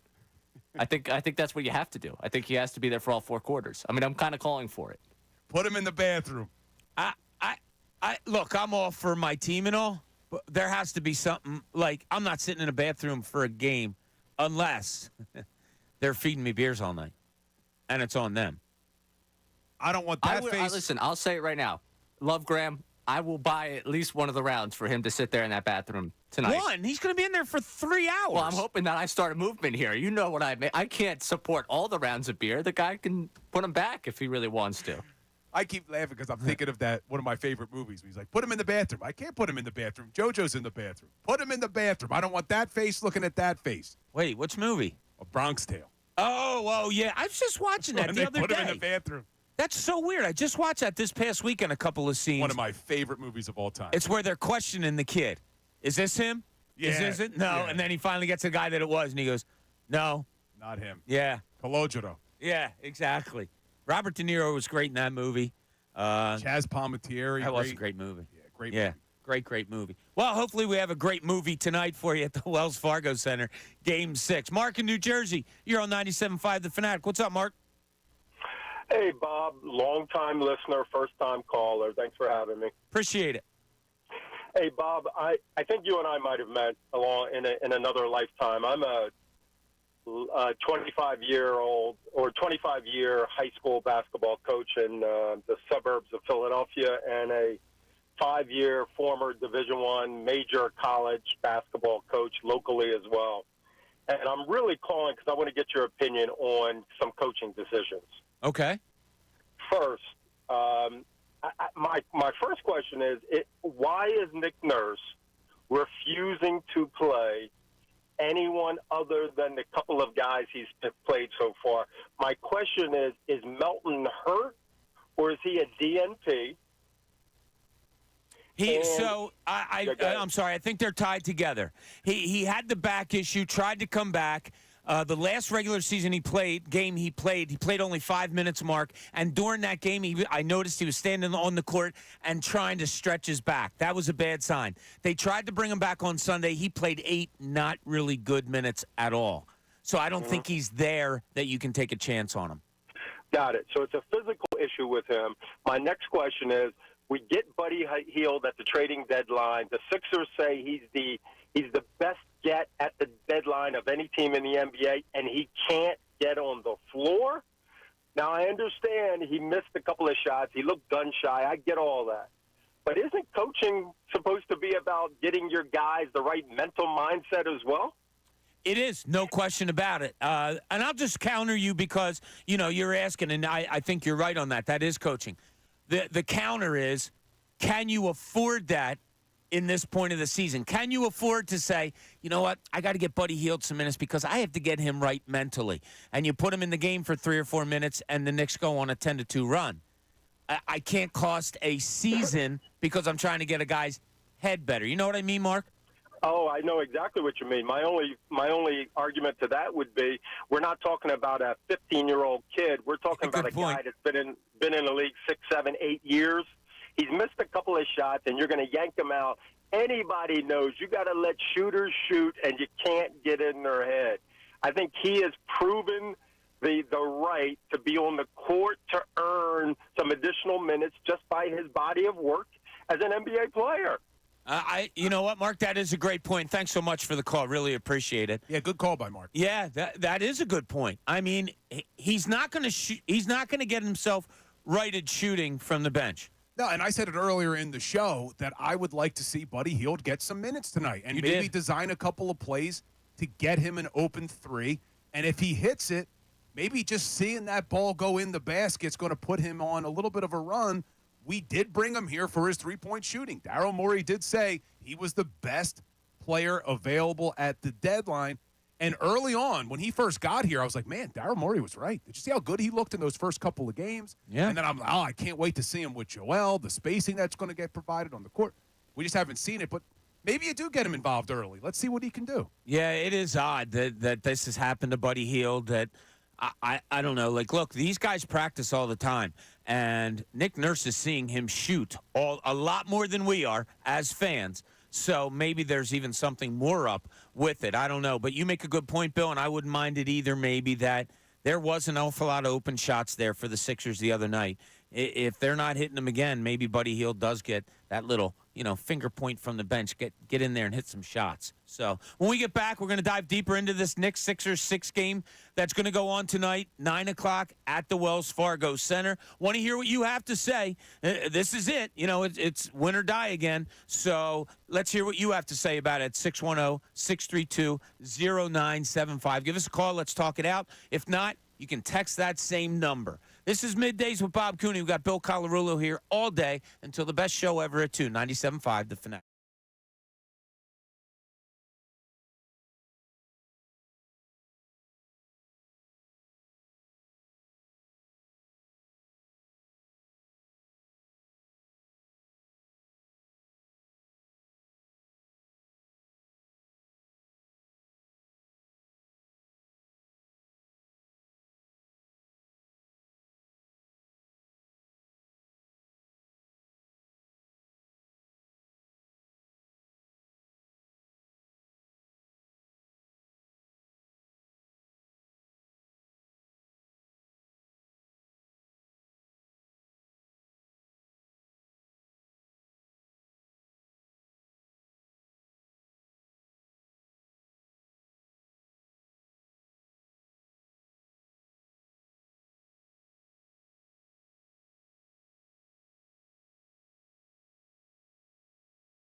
Pregame.com. Hey, thanks for joining us. Midday show. Thursday, Game 6 Thursday. God, this day is flying by so quick. That 11 o'clock hour was so much fun. You know why? Because it was brought to you by Golden Nugget Jewelers, where Philly gets engaged. Just a great time that 11 o'clock hour was. So we thank you all for joining us, having a lot of fun here today. Love to hear what you have to say. I tell Bill this and everybody that I work with all the time. You never stop learning. Never stop learning from anybody. I love talking sports with all you guys. I love reading what our YouTube people have to say because every day you learn something new. Malcolm in Philly has a thought about what the 76ers might do tonight, and this is pretty interesting also. Malcolm, you're on 97.5 The Fanatic. Hey, Bob. Hey, how you doing, buddy? Everybody. Yeah, so what I'm thinking is they might just feature Tyrese and make Joel like a Dennis Rodman. What do y'all think? Dennis Rodman didn't score the basketball. I think you need Joel to score the basketball. You mean look for him to rebound a lot? Yeah, I think that because New York is looking for him to score the basketball, you probably need to fall back and let him go another way. Okay, thanks for the call, Malcolm. Appreciate it. I got to be on nothing against Malcolm. I'm not using Joel Embiid as a decoy. I think he's pretty farther along in his career that you don't do that. Might you need more from others because Embiid might not be able to get there point-wise, like the points that we're talking about? Yeah, but I'm not designing things away from Joel Embiid, Bill. Or maybe should they? I don't know. You said this earlier in the show about I suggested something, and you said, wouldn't that be desperation? And not that this would be desperation changing up who you run your offense through, but it's pretty close in my opinion. And when you look at 5 games, the Sixers really could have won all 5. I know coulda, shoulda, what happens, but when you look at the 5 games, do we really need the Sixers to completely reinvent the wheel? Because they could have won every single game in this series. We know Game 2, without a miracle, they win that game. I know you're saying to yourself right now, well, without a miracle, they don't win Game 5. But without 9 turnovers, they don't need the miracle from Joel Embiid. So I don't think we need to blow things up crazy. We just need guys to make their shots when they get them. And, yes, Joel Embiid, you're never going to use one of the greatest scorers we've ever seen as a decoy. Now, I have a question that I pose a lot of times, Bill. When I'm watching sports, I might text a friend it in the middle of a game. I might say it to my wife, or if I'm watching it with other people in the middle of a game, and I'll look over. Could be a weird situation. It could be a normal situation. And I'll look over and I say, who would you rather be? Who would you rather be? Like Phillies have first and second, 2 outs with Harper up. Or bases loaded with Harper up, 2 outs. And they're down a run. And I'll say, like, who'd you rather be? Phillies or the other team? And I love posing the question because it makes people think. So I'm going to pose it to you. Going into tonight's game, New York, all they have to do is win a game, and they move on. The Sixers have to win the game, are at home, and just came off a miracle win. Who'd you rather be, Bill? So I believe you asked this to Amy Fadul yesterday. Oh, I didn't know you listened. Because I was thinking about it last night after you asked her, and Amy had an interesting answer. She'd rather be the Sixers for Game 6, but the Knicks overall in the series, right?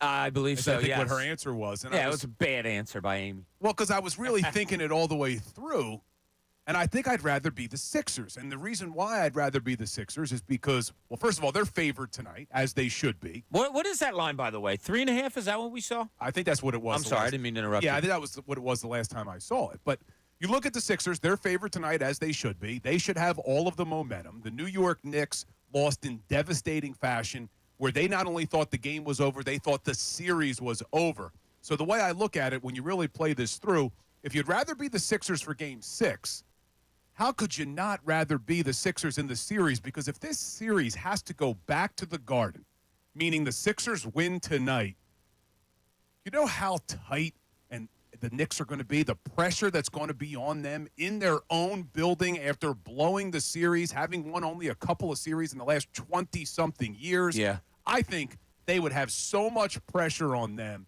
And now that you also have Tyrese Maxey, who has reached the level that he reached in the last game, I just would rather be the 76ers, but they got to take care of business tonight. Ray, I'll throw it to you today because every day changes. Our feelings change. Our expectations change. I don't know. There might be. Oh, real quick before we get to you. So we didn't see anything on Sixers injuries or anything for tonight, right? Because they had a shoot-around today.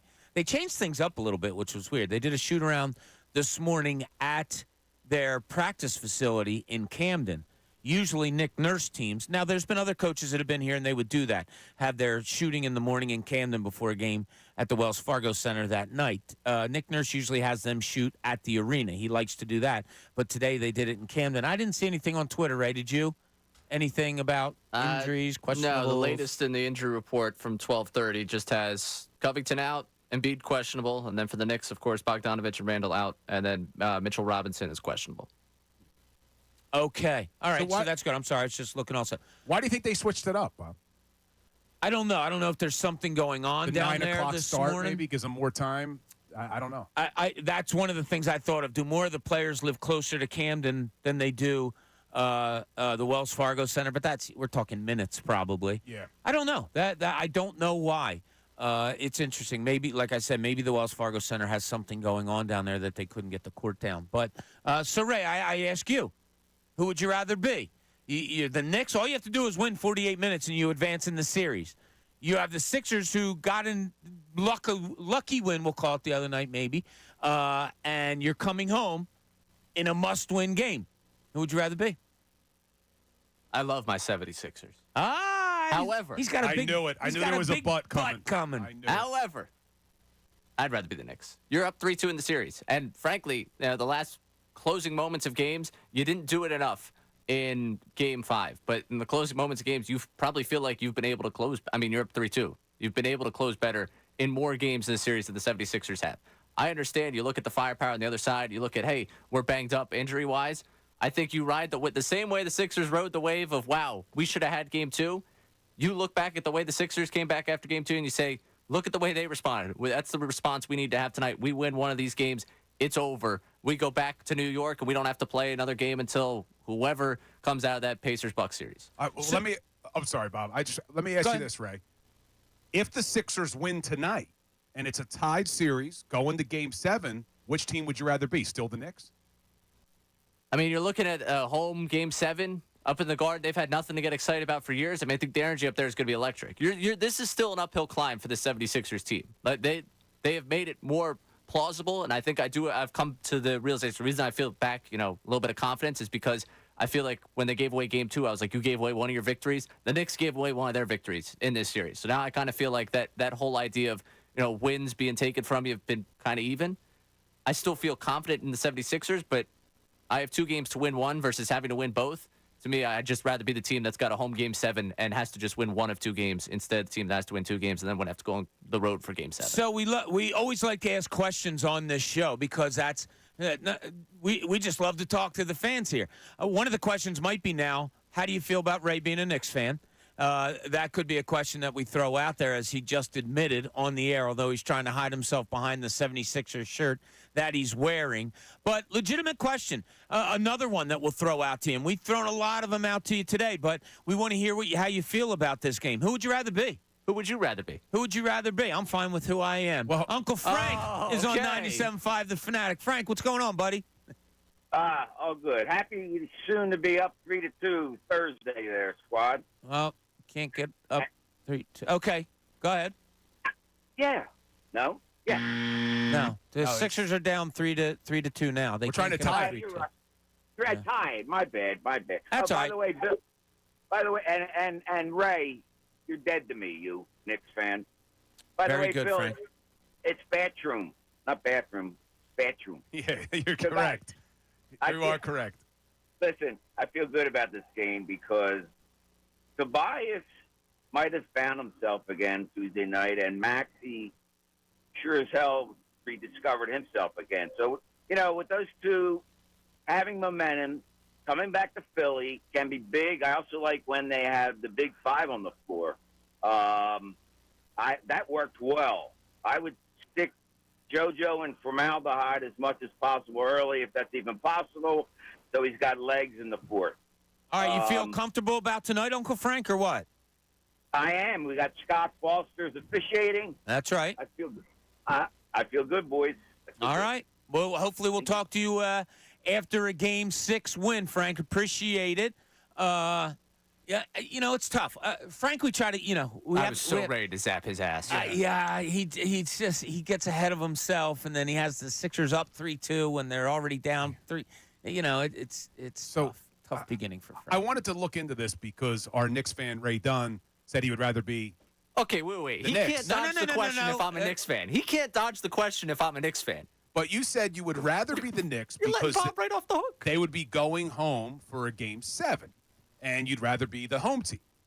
And I was looking at the overall records, and we look overall, you are correct. It's not even close. The home team in Game 7s in the NBA has won 111 and only lost 37 of them. That's a 750 winning percentage. However, if you look since 2020, the home teams in Game 7 are 5-8. Oh, how interesting is that? Very. How do you feel about that, Knicks fan? Let me add to the argument here on the Knicks side. Joel Embiid. For the beginning of this series, you both talked about 4 games in 9 days. That should play to the Sixers' favor. You are going to have a man that has been playing on one leg with one eye. It's a tough hill to climb. If you're asking me who would I rather be in the moment, you want me to lie to the people? Do you have a Hartenstein jersey under there? Are you wearing a Hartenstein jersey? The Knicks are in a better situation. They only have to win 1 of 2 games. I'm sorry that Tracy Morgan, your favorite comedian? I told you yesterday, I don't want to see that man anywhere near Wells Fargo Center. The fact that you won't answer this question and you called me a Knicks fan is incredibly, incredibly wrong. You're the a Knicks journalist fan. in you need to check your facts, and you also need to present the facts of this. What do That's you not say? a fact. You're asking me an opinion. That's not a fact. The fact journalist is that gives you no, facts. the fact You're is that I'm asking not my a Knicks opinion. fan. You know what? I don't know. It certainly sounds like it. Jury is debating, and I think they're leaning towards. Damn, I can't believe the producer of the midday show is a Knicks fan. And we're just finding this out. The Thursday afternoon of Game 6, we're just finding Sports this out. Talk Radio host, give me your opinion. And he's supposed to be a Temple guy, and now we know he loves all the Villanova players. Who knew? It's you odd. two are ridiculous. Wow. I don't know. Tell the people the truth, Bob. Who would you feel rather like be? you're at a loss Tell the for people the words. truth. If we're being all honest here, I always like to be the underdog. And I always was. I was never the best player or anything like that. I always like to be the underdog. And like the team I'm rooting for, I consider them the underdog, so I'd rather be the Sixers. Unlike Knicks fans who want to be the New York Knicks. Is orange your second favorite color next to the blue that you're wearing, The Sixers blue I'm wearing? To act like you're a the fan only of. other orange I like is the Flyers. I'll give Ray the benefit of the doubt. Of course, you probably would rather be the team that has 3 wins as opposed to 2. But if the way I broke it down is if you look tonight, the Sixers are on home court. They have all of the momentum. And if they win tonight and they have to go to Madison Square Garden for a Game 7, everything that you're talking about, Ray, with the arena's going to have all this energy, I think is going to have the reverse effect on this Knicks team. I think there's going to be so much pressure for a Game 7 on this Knicks team after they just blew it, had the series in their hands, up 6 with only 29 seconds left, and lost that game. I don't think they show up for that big moment. Not when you have the superstar, Tyrese Maxey, on your team. Exactly. The frustration that I feel. But they got to win tonight, Bob. They got to win tonight. Wait. One team has to win tonight, I'm late for a break here. Please, turn your mic off. Why? Turn your mic off. Okay, we appreciate you joining us here today. We're going to dive even deeper into this Knicks 76ers matchup. Game 6 tonight. Bill Colarulo is here. I'm Bob Cooney. We got Ray Knickerbocker there producing, which we appreciate. When we get back, we'll dive a little deeper, and we want to hear from you. 610-632-0975. You've heard the questions today. What do the Sixers need to do well tonight? What do you expect from Joel Embiid? And who would you rather be? Would you rather be the Sixers tonight, or would you rather be the Knicks? Call now, 610-632-0975. Middays, Bob Cooney, 97.5 The Fanatic.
Welcome back, middays, as we approach the 1 o'clock hour. Bill Colarulo with me, Bob Cooney, today, along with Ray Knickerbocker. Thanks for joining us. Game 6 tonight down at the Wells Fargo Center. Don't forget, if you're going down, we'd love for you to stop by. As Pat Egan, Dee Lynham, and myself will be down there doing pregame show for 3 full hours. I know we'll have some people stopping by. It might be that Amy Fadul might be stopping by to say hello. Maybe that Jimmy Lynham and a couple of other people. Also, don't forget, at the 1 o'clock hour, Abdul Naabi will be joining us to talk about this Sixers game for tonight. All right, let me get some calls in here before we get close to that 1 o'clock hour. And I want to start with G on the cell, talking about a key for tonight. G, you're on 97.5 The Fanatic. What's up? Good afternoon, gentlemen. How are you? Great. How about you? I'm great. Good. First thing I want to see, mentioned it to Amy Fadul yesterday, I don't want to see Maxey mic'd up tonight. He does not play well when he's mic'd up. You did say that. I didn't know those stats, but that's a pretty good one. Please, if y'all say it, take it off of him, please. The other thing I want to see Kyle step up. Kyle got a little pressure on him. Patrick Beverly took over the game the other night. Kyle, I need you to hit 3 threes. I need you to get your legs together, jack that shot up, and knock it down. What I really would love to see is an early substitution of Ricky Council out there early in the game. I think we need to jolt the system. I was telling Ray, the producer, that I know we've been winning games and been in games, and they've been close, and people are like, well, we've been close. Every game been close. Why change it up? I think if we change it up and get a run on defense, these games won't be as close. You get your run on defense. Defensive stops. And I would love to see Ricky out there, and I would love to see Paul out there with JoJo. I know we're not going to get it, but I think we all know Paul is playing out of position. He needs to be a forward, getting boards, cleaning up the stuff that Joel can't get. And I think those will give us those runs on defense that will spark the offense. All right, I appreciate it, Jay. I agree with taking the microphone off of Tyrese Maxey if that has affected him. After that, sorry, G. I just can't agree with you on the Ricky Council. I can't agree with you on getting B-Ball Paul out there with Joel Embiid. I can't go in a game that you have to win with things that I haven't tried before. Yeah, and look, I get G. I heard him talk about it yesterday about Tyrese being mic'd up.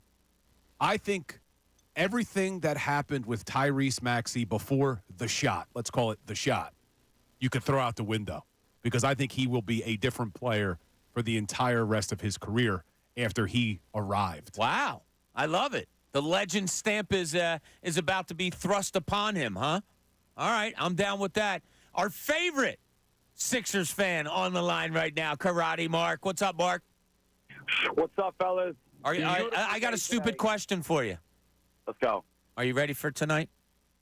Not even close. My patience. I'm not a patient man, Bob. No, I know that. Am I mentally ready? Yes. No. Yeah. I just need it to be 8:59, like now. What time are you going to get down there tonight? We got a 6:30 reservation at Adrian, so we'll be there about 6:15. Oh, okay. Look at you. Stop by and see you guys afterwards, of course. Much appreciate that. So what do you think for tonight, in all honesty? How you feeling? Well, I'm still going status quo with what I've been saying. I do believe our roster, top to bottom, is better. So if we go play the game, we win. But tonight's got to be a Nick Nurse game for me. And the other day, he had a really interesting lineup. If I'm not mistaken, there was a point in the game where there was no point guard. It was Maxey, Batum, Oubre, Harris, Joel. And I really liked that lineup. There was a little bit of a run that they had where the defense was big enough that they were catching boards at the time. People were shooting and scoring. I'm looking for not interesting lineups from Nick Nurse tonight, but strategic lineups from Nick Nurse tonight, which might enhance like a campaign or possibly even a Buddy Hield. Who knows? I like it. Now, Mark, real quick, because we have to go to break, your feelings on finding out that Ray is a New York Knicks fan? I don't believe it for a second. I'm fighting for you, Ray. They're busting stones over there having a good time. I don't believe it for a second. You can't fight. Who you trying to kid? Mark, can't wait to see you tonight, buddy. 10-9-8. 76ers, there you go. All right. Well, if Mark's got your back, Ray, I'll get off of it. Okay? Somebody, that's all I'll say. Somebody tweeted at me and said, now's your chance to get back at Ray for all those collusion jokes. Ask Ray who his family's favorite football team is. My family, the Eagles. My mother, that's a different story. Your mother's your family. Yeah, but if you're talking You my wouldn't be family, here without your if you're mother. going in terms of the numbers game here, it's 4-1. She's outnumbered. What is your mom? What? My mom's a Giants fan. Oh, wow. She's not a Knicks fan, though. She was actually blatantly upset the other night. We have turned her into a Sixers fan. She was never really a big basketball fan up there. For any of the, they were more Nets. Like my uncle's a Nets fan. They're not really Knicks fans. We'll let the Giants slide. I met your mom. She is a lovely woman. Yes. Very nice. Yes. Yes. And your dad is a good man also. Good people. I'm biased. Raised a Knicks fan. I don't know, but whatever. Just kidding, right? No, like I Karate said, Mark, he Karate wants all Mark the has your smoke. back. Karate I'm Mark. off of it. No more Nick Karate jokes. Mark and going Bob. to Ray. Ray just That's told the truth. pregame. All right, we get back 1 o'clock. Abdul Naabi will be joining us. Get all his thoughts about Game 6 tonight here on Middays. Bill Colarulo's here. Bob Cooney, 97.5 The Fanatic.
Clock hour on a day that is absolutely flying by.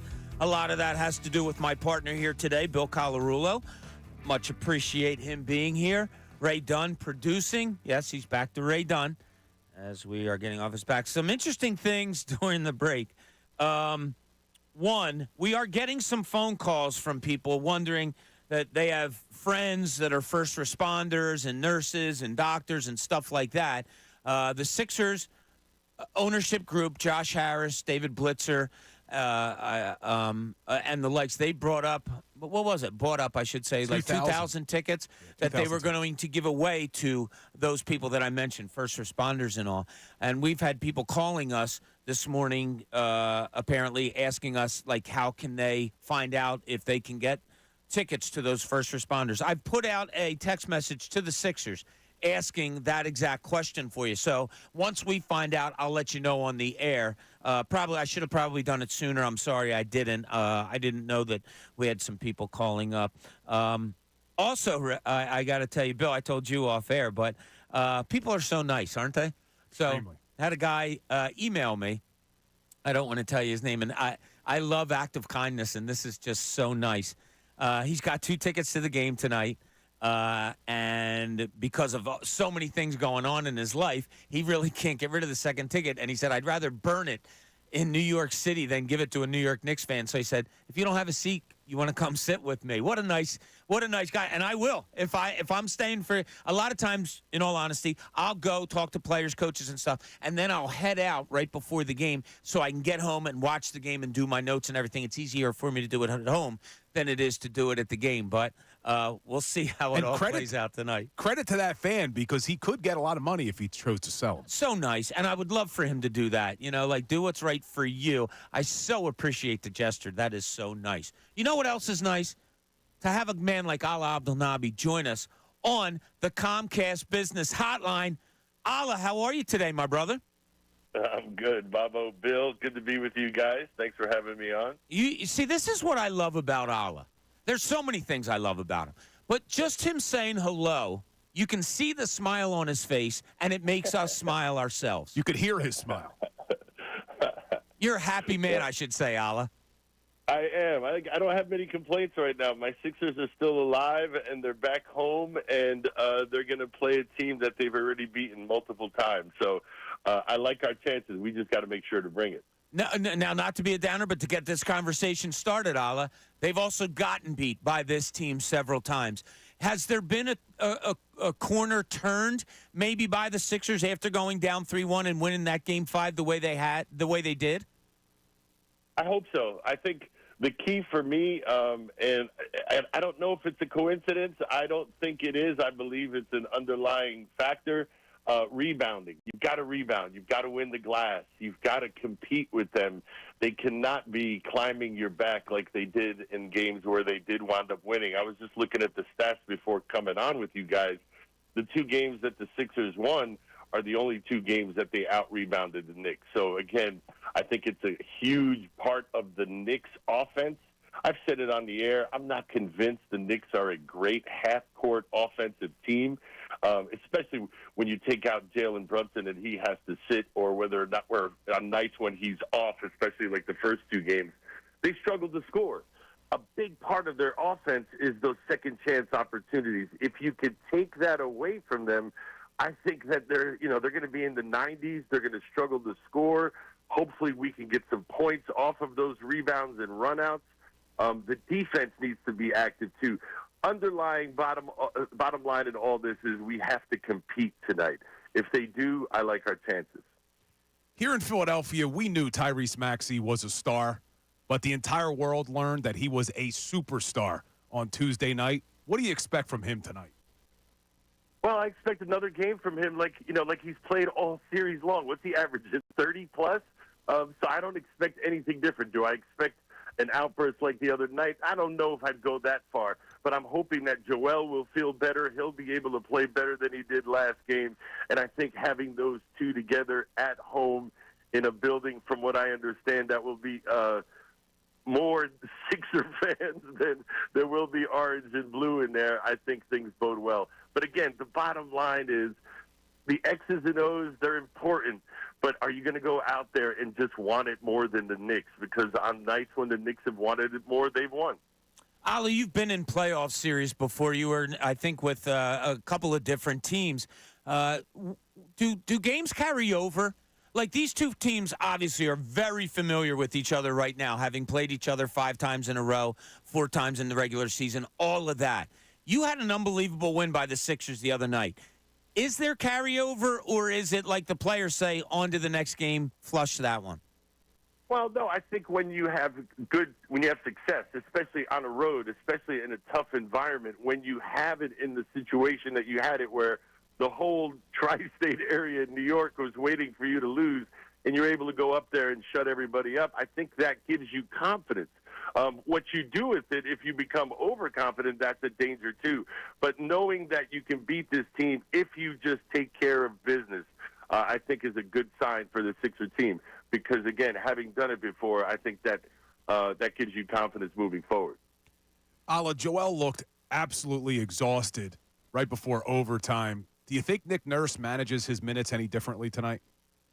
Well, I'm hoping that he's in better situation than he was the other day. You know, we talked about him being probable or questionable, whatever the terminology they were using, because of a migraine. He didn't go to shoot around. I haven't heard anything like that today. So hopefully he'll be in a better state physically, mentally, to be able to go out there and perform and be as close to the old Joel that we know as we can hope for right now. I don't imagine a dramatic difference, but I do imagine an improvement from the other day. Let's face it, what do you have, 9 turnovers? I can't imagine him doing that again. Well, Ala, we've had a lot of callers asking for kind of desperation things, you know, like, oh, play Ricky Council, get Mo Bamba in there and put him in with Embiid, and play Embiid with B-Ball Paul. Like, a lot of things that we haven't seen, people are asking for. I don't think any of that is going to happen.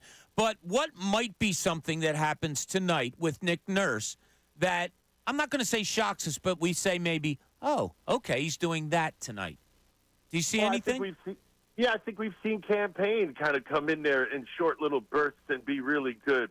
And I wouldn't be surprised if, for whatever reason, foul trouble, rotations, what have you, where you start to see him come in a little bit more and log a little bit more minutes, because as of now, every time Nick Nurse has put him in, he's done good things. So why not try it again, especially if you need some scoring from the outside? So Maxey obviously was the story of the night the other night, but Tobias Harris had a really good game. What do you expect to see from Toby tonight? I expect to see him put the ball on the floor and be aggressive. I want him to knock down shots, obviously, but he's at his best when he puts the ball on the floor. I think the thing that goes overlooked is his defense in this series. There's a reason why Jaylen Brunson struggled those first 2 games, because of Kelly and because of Tobias and because of all the different schemes Nick was throwing at them. So his defense has been really good. I know people expect more of him on the other end of the floor, and he gave it to you the other night in New York.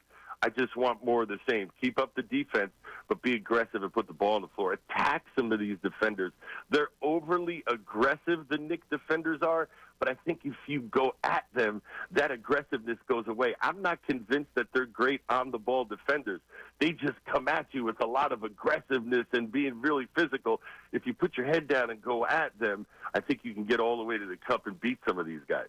We're talking to Ala Abdul Naabi on the Comcast Business Hotline. And Ala, quick answer to this first question, because it'll lead to my second one. Do you think the Sixers have played their best basketball yet this series?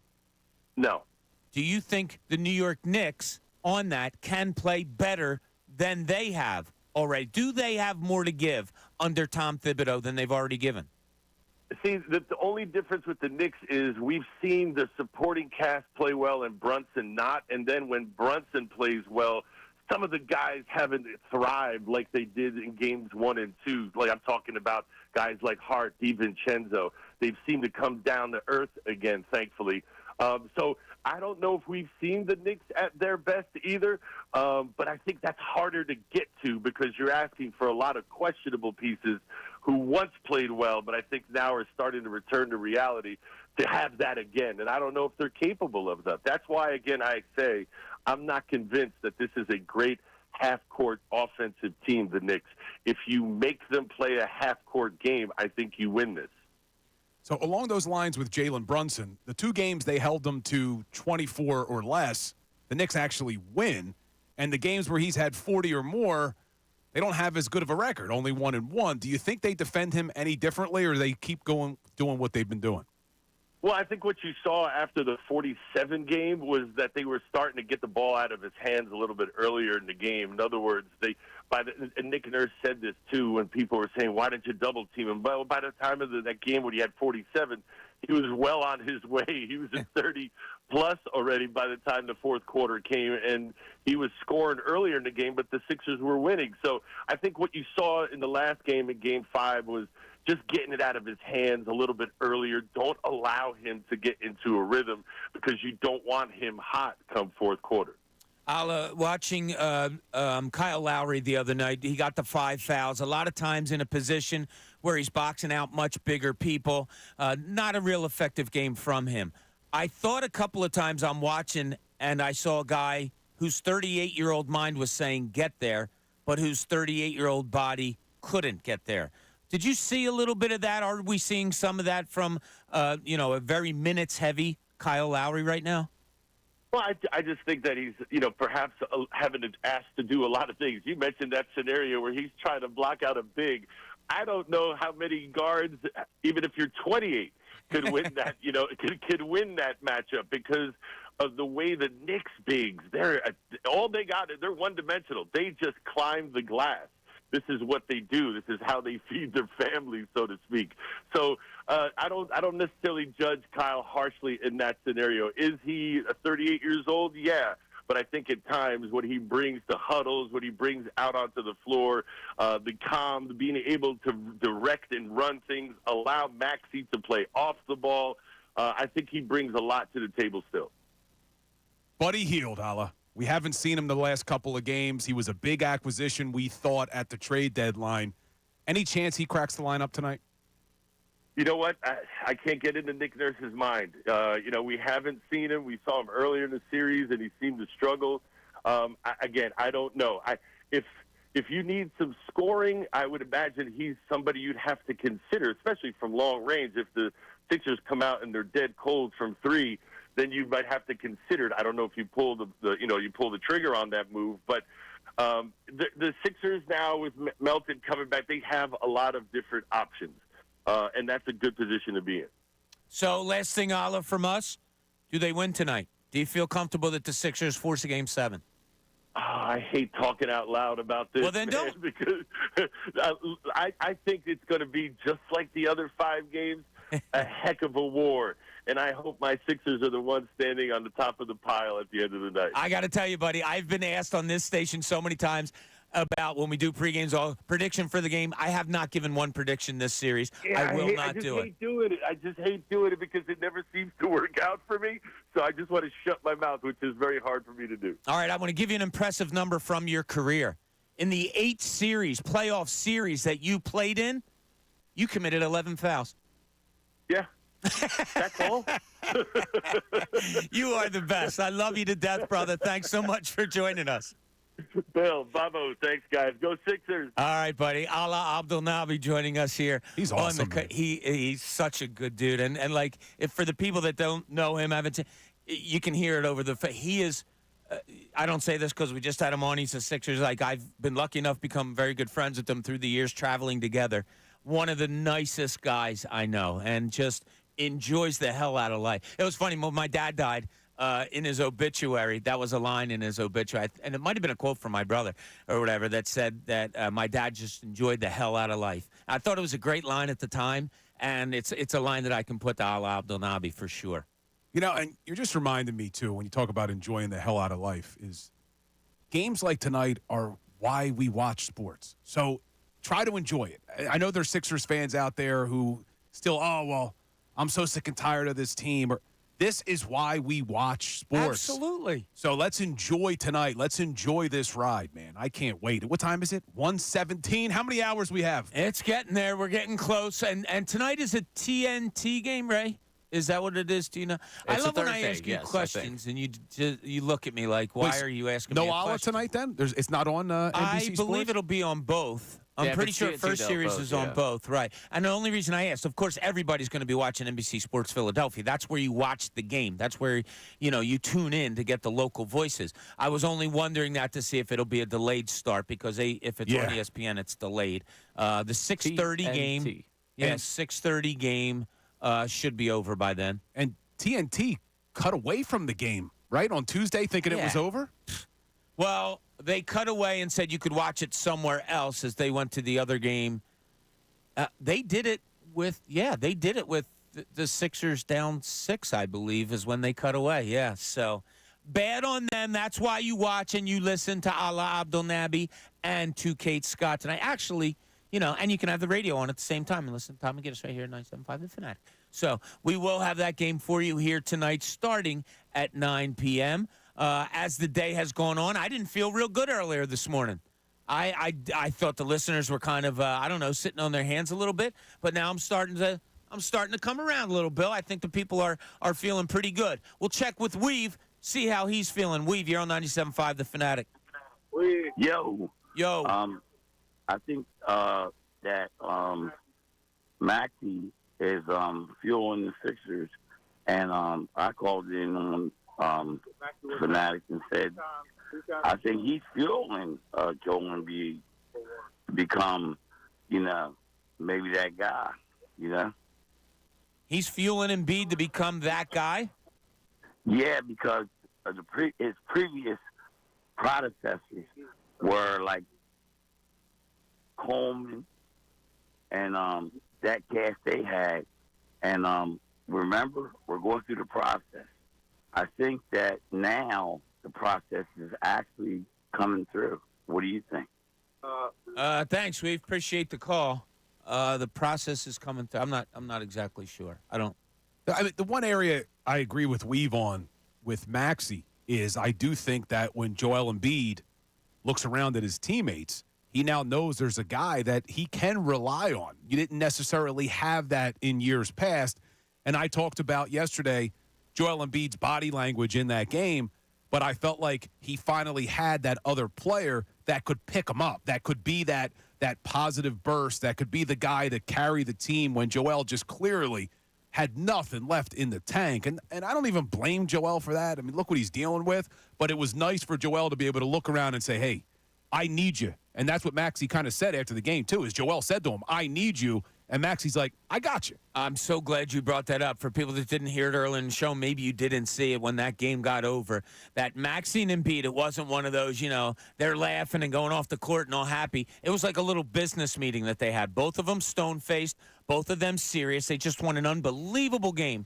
And Maxey goes, yo, big man, don't worry about it. I got you. I got you. And Embiid, stone-faced, looked at him. They tap each other on the chest or whatever. But that's pretty cool. I mean, that goes maybe as long of a way as making that logo 3 does. Weave, thanks so much. I wasn't being mean. I wasn't sure what you meant about the process is coming around now. I'm kind of, and next time I talk to Weave, I want to ask him about this.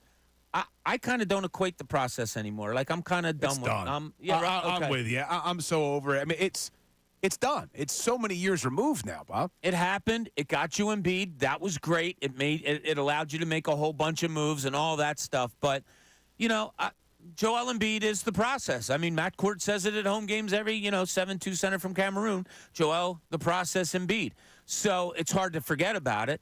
But, that happened. It got you Embiid, which is absolutely awesomely great. I want him here for the rest of his career. But it's did it even really? I know technically it got us Embiid, but the only reason we got Embiid was because they didn't win the lottery that year. That is correct. And, and the fact that he broke his foot in pre-draft tryouts and therefore fell to number 3. Yeah, I was there for the winless for Wiggins gang. That was good times. Yeah, lots of losses built up there. Okay, we're getting ready to close out pretty soon, but we still have another good half hour to go. Want your thoughts on tonight's Sixers-Knicks Game 6, 9 o'clock start down at the Wells Fargo Center.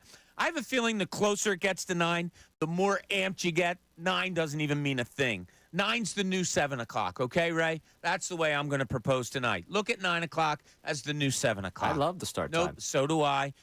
And even if I still had to get up at 3:30 in the morning for a morning show, I would still love the 9 o'clock start. No big deal. Andrew's 11 years old. He should be able to get his sleep in and be able to get here and be happy. Okay, we're waiting to hear from you also. 610-632-0975. What do you feel about tonight's game? Bill Colarulo is here with us for the rest of the show. Bob Cooney, middays, 97.5, The Fanatic.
Welcome back. 1:30 here, 97.5 The Fanatic Middays. I'm Bob Cooney.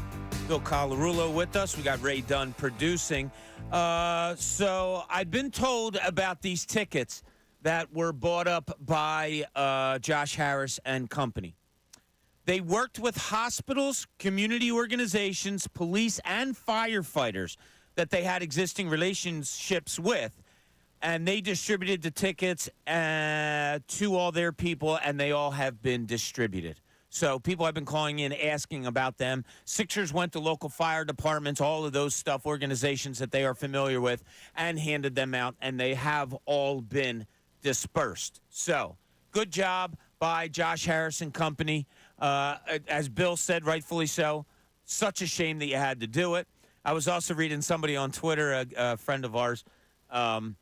Yeah, real good idea. 9 o'clock game on a Thursday night between two fan bases that can't stand each other and are in close proximity. Yeah, hopefully people don't imbibe too much and wreak havoc. Look, we love for everybody to have fun. Please, have fun. Fighting's not fun. And all of that stuff, that ain't fun. So let's make sure we cheer and do what we have to do what you have to do to try to get your team a win. But let's just keep it at that. Right, Bill? Yeah, I agree with you, especially with how much you probably paid to be at the game. Don't do anything that's going to get you thrown out. No, exactly. You know what was great today? Remember when it was like 12 o'clock and then it went to like 12:59? That was a lot of fun. And you know why? That's because it was brought to us by Service First Heating and Air Conditioning. Get 0% financing for 72 months and a $500 rebate when you purchase a complete heating and cooling system from Service First. Learn more at servicefirsthvac.com. So we posed a lot of questions out to you today concerning this 76ers Knicks Game 6. And Bill, I'll go to you with one of the questions because there's a lot of people listening right now that probably didn't hear our answers earlier on in the show. But give me a specific on what you need to see the Sixers do well tonight in order to win this Game 6 and force a Game 7 in Madison Square Garden, which would be on Saturday at 7 o'clock. Well, both Allah and a caller pointed out the fact that in the two games that the Sixers out-rebounded the Knicks, they've won. So that is important. I don't want to ignore that.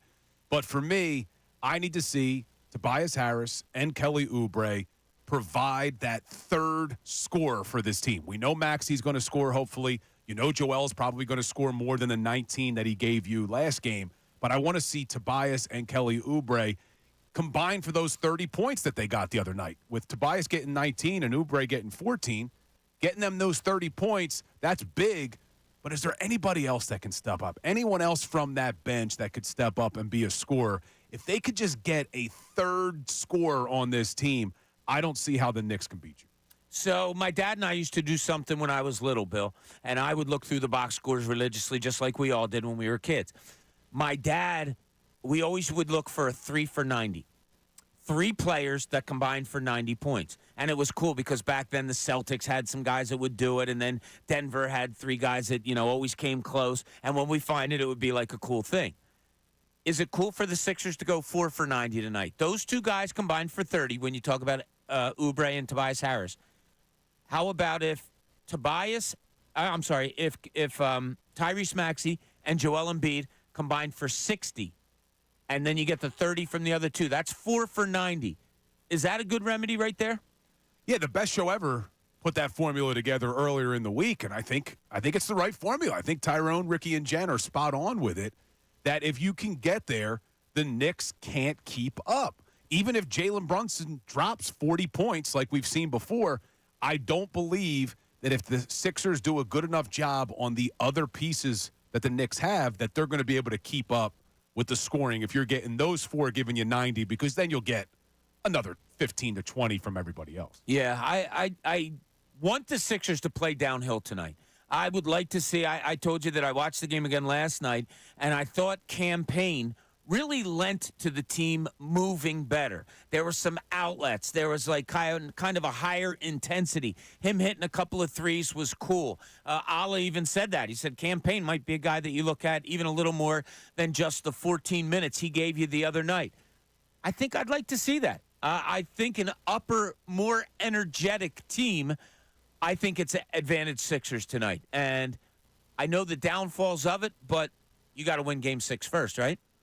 Yeah, and Campaign, you mentioned him. He does bring an energy to the court.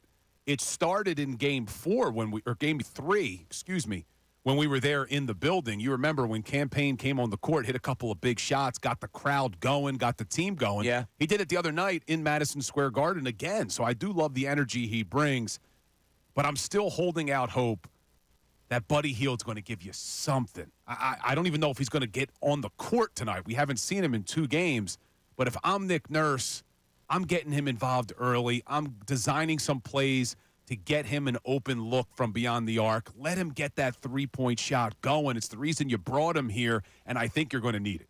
Yeah, it is amazing. I'm looking over my notes, and somebody just mentioned it on our YouTube page, something that I mentioned earlier in the show. The Sixers won that game in overtime the other night, 112-106. An improbable comeback, the likes of which we've never seen.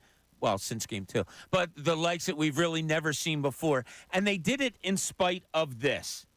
The Sixers were up 26-17. The New York Knicks went on an 18-2 run. Now, look, the NBA is all made of runs. I call them diarrhea games. You're always going to have runs in an NBA game. But they went on an 18-2 run, during which time the Sixers went 1 for 14 on possessions. 14 possessions, they had 1 2-point basket. They found themselves down 35-28. They recovered from that. When that run started, Joel Embiid was off the floor, then came back on, took a little while, then they erased it, got themselves back into the game. Then it gets to the fourth quarter. Sixers build themselves a 77-72 lead. You're thinking, oh, this is sweet. Well, the Knicks go on a 13-2 run, during which time the 76ers, this was in the middle of the fourth quarter, had 7 possessions, 4 turnovers, a missed 3, and 2 missed 2s. So during those 2 runs, the 76ers got outscored 31-4 and still managed to win that basketball game. That has to do something for them. Yeah, it was an improbable victory when you're looking at how many turnovers and how bad their shooting was. And the positive I take from it is you don't expect Joel to have that many turnovers. You just don't. I don't think he's going to have 9 turnovers again. And I don't expect them to miss as many open shots as the Sixers missed in Game 5. So that's why I'm feeling pretty confident as we get ready for Game 6. Ray, as we get closer to 9 o'clock, which, as I said, is the new 7 o'clock. It's the new 7 o'clock, Ray. Yeah. Does your feelings change at all? Is your confidence – now, you probably know more about the Knicks than most out there with your affinity. But seriously, your feelings, do you feel good about tonight's game? I feel a lot better. I'll be honest. I think the series feeling about it, I think I felt better about it just because, again, you were able to kind of steal one. They stole one from you, so now you're kind of even in that. And if this series had played out different, we talk all the time, well, if it had happened differently, how would you feel? 3-2 coming back home? I have to feel like I'm good about where this team's at. And I also, after what Maxey gave you, and you survived a game where Embiid offensively didn't quite have the shot, obviously was turning the ball over, I have to start feeling. I feel like they have really started to figure out what this Knicks team does and how they're able to counter it. I think, to me, the biggest thing that goes into tonight is the valuing of possession, and that's on both ends of the floor. That's limiting the turnovers, and I'm looking at Embiid for that one. And on the other end, we talked about early in the series because it was a bigger story and a bigger problem earlier in the series, but just pulling down boards. They've been better with that. If you're better with the turnovers, this team does not have the firepower to compete with you if you limit the number of possessions and the number of possessions you hand them, whether it be offensive boards, whether it be turnovers. Let me ask you, Bill, will we know early on how this game is going to go, do you think? Like, we're going to watch the Sixers come out. You're going to see what kind of energy Joel Embiid has. Different things are going to play out the way they do. Probably early on, you're going to know what kind of night Jaylen Brunson is going to have. Are we going to be able to tell, do you think, early on what might happen? I would say yes, but then you read that article from Keith Pompey, and it's pretty much every game has looked the same early on and ended differently. But I do think you're going to know a lot about Joel right away. Is he hitting that jumper? Does he look like he's got the legs under him tonight? I think we're going to know what we have in Tyrese Maxey. Can he stay hot? Kyle Lowry, how does he look early? And then, of course, Tobias Harris. Can he carry over what he did in Game 5? Now, we've also seen Tobias Harris look good early previous games and then kind of disappear in the second half. So it's hard to say, but I'm just hoping. I think if the Sixers come out hot tonight, we talked about this earlier in the show, with the Knicks coming off the loss that they just had, that devastating loss, if the Sixers can come out hot tonight, what does that do to the Knicks' psyche? Do they start to say, oh, man, we blew it? Could be, because both teams have to be mentally fragile right now, right? Because you've seen everything, the frustration you see over and over. Think about how we feel when we watch Jaylen Brunson do what he does. Can you imagine trying to cover him? And he does that for 5 straight games, and you're like, oh, my God, this guy is a pain in the ass to cover. Like, the mental aspect of both teams, I think you make a good point. They have to be on edge, like on a real edge right now. Yeah, and it'll be interesting to see, too. We're talking about the two teams early. I'm curious to see how the refs call it tonight early as well. Are they going to let them play? They kind of let them play in Game 5. I liked how they refed Game 5. Same. I rather let them play. But it's going to be interesting to see. Are they a little bit tighter tonight in the calls? Does Tyrese Maxey get some more calls? Does Jaylen Brunson continue to get the calls? So we'll kind of see how it plays out. But, man, I can't wait. I'm starting to get anxious now. I was okay when I got here, but now it's 1:45. The show's wrapping up, and it's, man, we got to wait 7 more hours now. Yeah, it's going to be a tough one. And don't forget, from 6 to 9 down at the Wells Fargo Center at the Bet Rivers Lounge, it'll be myself, D. Lynam, Pat Egan. We'll have a pregame that'll take you right up in the Sixers game, right up to the Sixers game. I believe doors open somewhere between 2 hours to an hour and a half before the game. So if you get there early, come on over, say hello. You can grab yourself a nice cold drink there, whatever you want, a little Coca-Cola, maybe a water, something like that. Come on over. We'd love to see you. Come say hi. We're probably going to have some guests tonight. Amy Fadul has promised to stop by. I'm going to try to get Coach Jim Lynam. If only I had an in to Coach Jim Lynam to stop at a pregame show where it's going to be D. Lynam and myself and Pat Egan. So we'll see. We'll get him on air for a little bit and maybe pluck somebody else out of the arena to come on over and say hi. So we'll have a lot of fun with that tonight. Looking forward to it. Okay, when we get back, 2 o'clock's our closing time, like it is for a lot of places. But the best show ever will be coming up after us. It'll be Tyrone, Ricky, and Jen. So hang out with us. We got about, 15 more minutes to go. Middays, Bob Cooney. Today we have Bill Colarulo with us, 97.5, The Fanatic.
1 o'clock hours brought to you by Ferguson HVAC Lyon Conklin.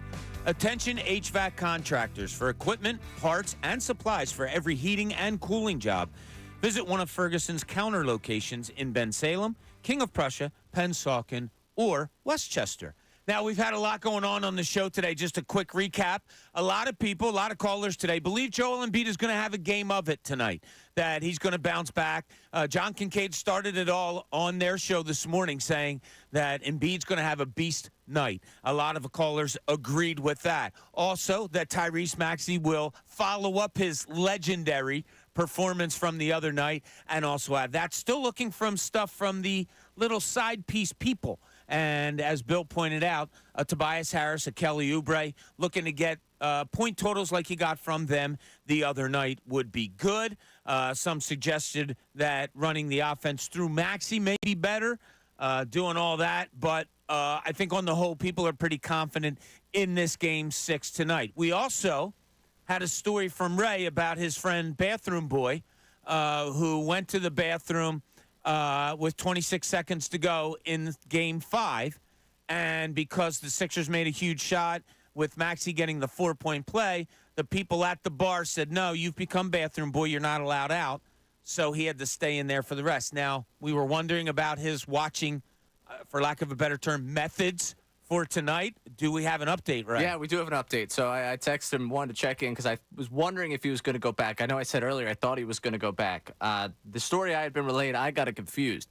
He is working tonight, but he works from home. So he has a work in the bathroom? He has a coworker on standby if things get ugly that will cover for him if things get ugly for the 76ers, and he will return to the bathroom in human robot if need be. That is the story I'm getting. He said also for Game 7, he will be going back there and be prepared to go into the bathroom if need be. So he right now is on standby. Just in case things get ugly, he will return to the bathroom in human robot. Are you superstitious, Bob? I do funny things to, like, with myself that nobody would notice. Like when the Phillies were in the World Series, I took off my hat one inning and put it on top of my keys that were sitting next to me, and the Phillies scored 3 runs that inning. So then from then on, when they were in the field, hat on. When they were hitting, hat off. Just stupid things. The other night, I can't bring this up because my wife got mad at me. Well, she went to bed with 26 seconds to go, and I sat in a chair that she was sitting in, and the Sixers came back and won. I suggested on air yesterday that I should sit in that seat for the game. But she insists it's her seat, so if she's going to be sitting there, I can't sit there. Happy wife, happy life, man. That's all there is to it. What about you? Anything? I was more superstitious as a player than I am as a fan. You know, when I would play a game, I had all my weird superstitions. But as a fan, I know that what I'm doing is probably not controlling anything. So. Oh, I totally did that as a player. Yeah. Same socks. Like if we won or I played well, same socks the next game, same athletic wear. The next game, if it played well, if didn't, change of socks, change of athletic wear, different stuff like that. Yeah. So who do we got ringing the bell tonight? We don't know yet, right? I don't think we know yet. I think there's one person in this building that would probably have an idea. I don't think he's in this building anymore. That's a good point. He's probably down there at this point. Yeah. But yeah, he's probably left the building. I mean, we can do some guesses. Phillies are back in town. Eagles obviously are in town. You do have the 2 retired guys. This is a confident thing, too. Like, if you think that this is something that's going to go another series, are you bringing out the big bell ringer right now? Or are you bringing out the season savior? Yeah. I mean, that's a big question right now for the Sixers organization. Go ahead, Bill. I was going to say, they had Dawn Staley the other night, right? That was phenomenal. That was the picture that was floating around on social media of Dawn Staley, Dr. J, and AI was incredible. Yeah, that was really cool. Dawn Staley was great. I mean, do you bring out an AI for this one? I mean, it's a shame it's gotten to the point of overuse, but I don't know. That could be one. Another former Sixer. You know, you got to go way back. See, a lot of these people don't, after or before Iverson, playing wise, like when you go to a Dr. J, a Bobby Jones, and those guys, I hate to say nobody, but very few know who they are. Yeah, it doesn't move the needle for the younger generation as Nick much. Sirianni? 2 years ago. Not after the way last season I was going to say, ended. 2 years ago when they brought Sirianni out, it was like people will go nuts. Now you may get some booze in the crowd. I'm going with the draft picks. I'm thinking it's going to be the Eagles draft picks. Jim Gardner? That would be great. If they announced Quinyon Mitchell and Cooper DeJean or anybody else that was drafted, I think you're right. I think the place would get a buzz. Yeah, like those two, maybe Jeremiah Trotter Jr. Oh, Trot Jr. and his dad. That would be awesome. Trotter Jr. maybe. That's who I'm going two with. Trotters. Good call, Ray. That's pretty good by you, Ray. Thank I got to you. tell you, the draft picks don't do anything for me. But Trot would. Trotter would, yeah. Trotter rings with his son standing behind him. Yeah. And he rings it like the axe. Oh, man. Make it happen. And he Sixers. hits the bell. They got to make the bell this happen. breaks. And the bell breaks. It's already broken, Ray. It's the Liberty Bell. Come on, Ray. Don't you know history? I do. There's a crack there. Yeah, I know. Oh, boy. We All can hear right, that don't Friday at forget, 5. tonight from 6 to 9, we will be doing pregame show down at the Wells Fargo Center. It's the Bet Rivers Lounge, right behind section 106, 107 on the concourse there. Come on over, say hello. We love to talk to everybody. You grab yourself a nice cold drink, hang out while we do the pregame show. When we get on break, we love to talk to people and hang out and do whatever we want to do. Big Sixers game tonight, 9 o'clock, down at the Wells Fargo Center. Can't wait for it. Can't wait to talk to you about it tomorrow. And that's what we'll do at 10 to 2 tomorrow, me and Bill Colarulo. Thanks for joining us today. Stay tuned for the best show ever coming up next.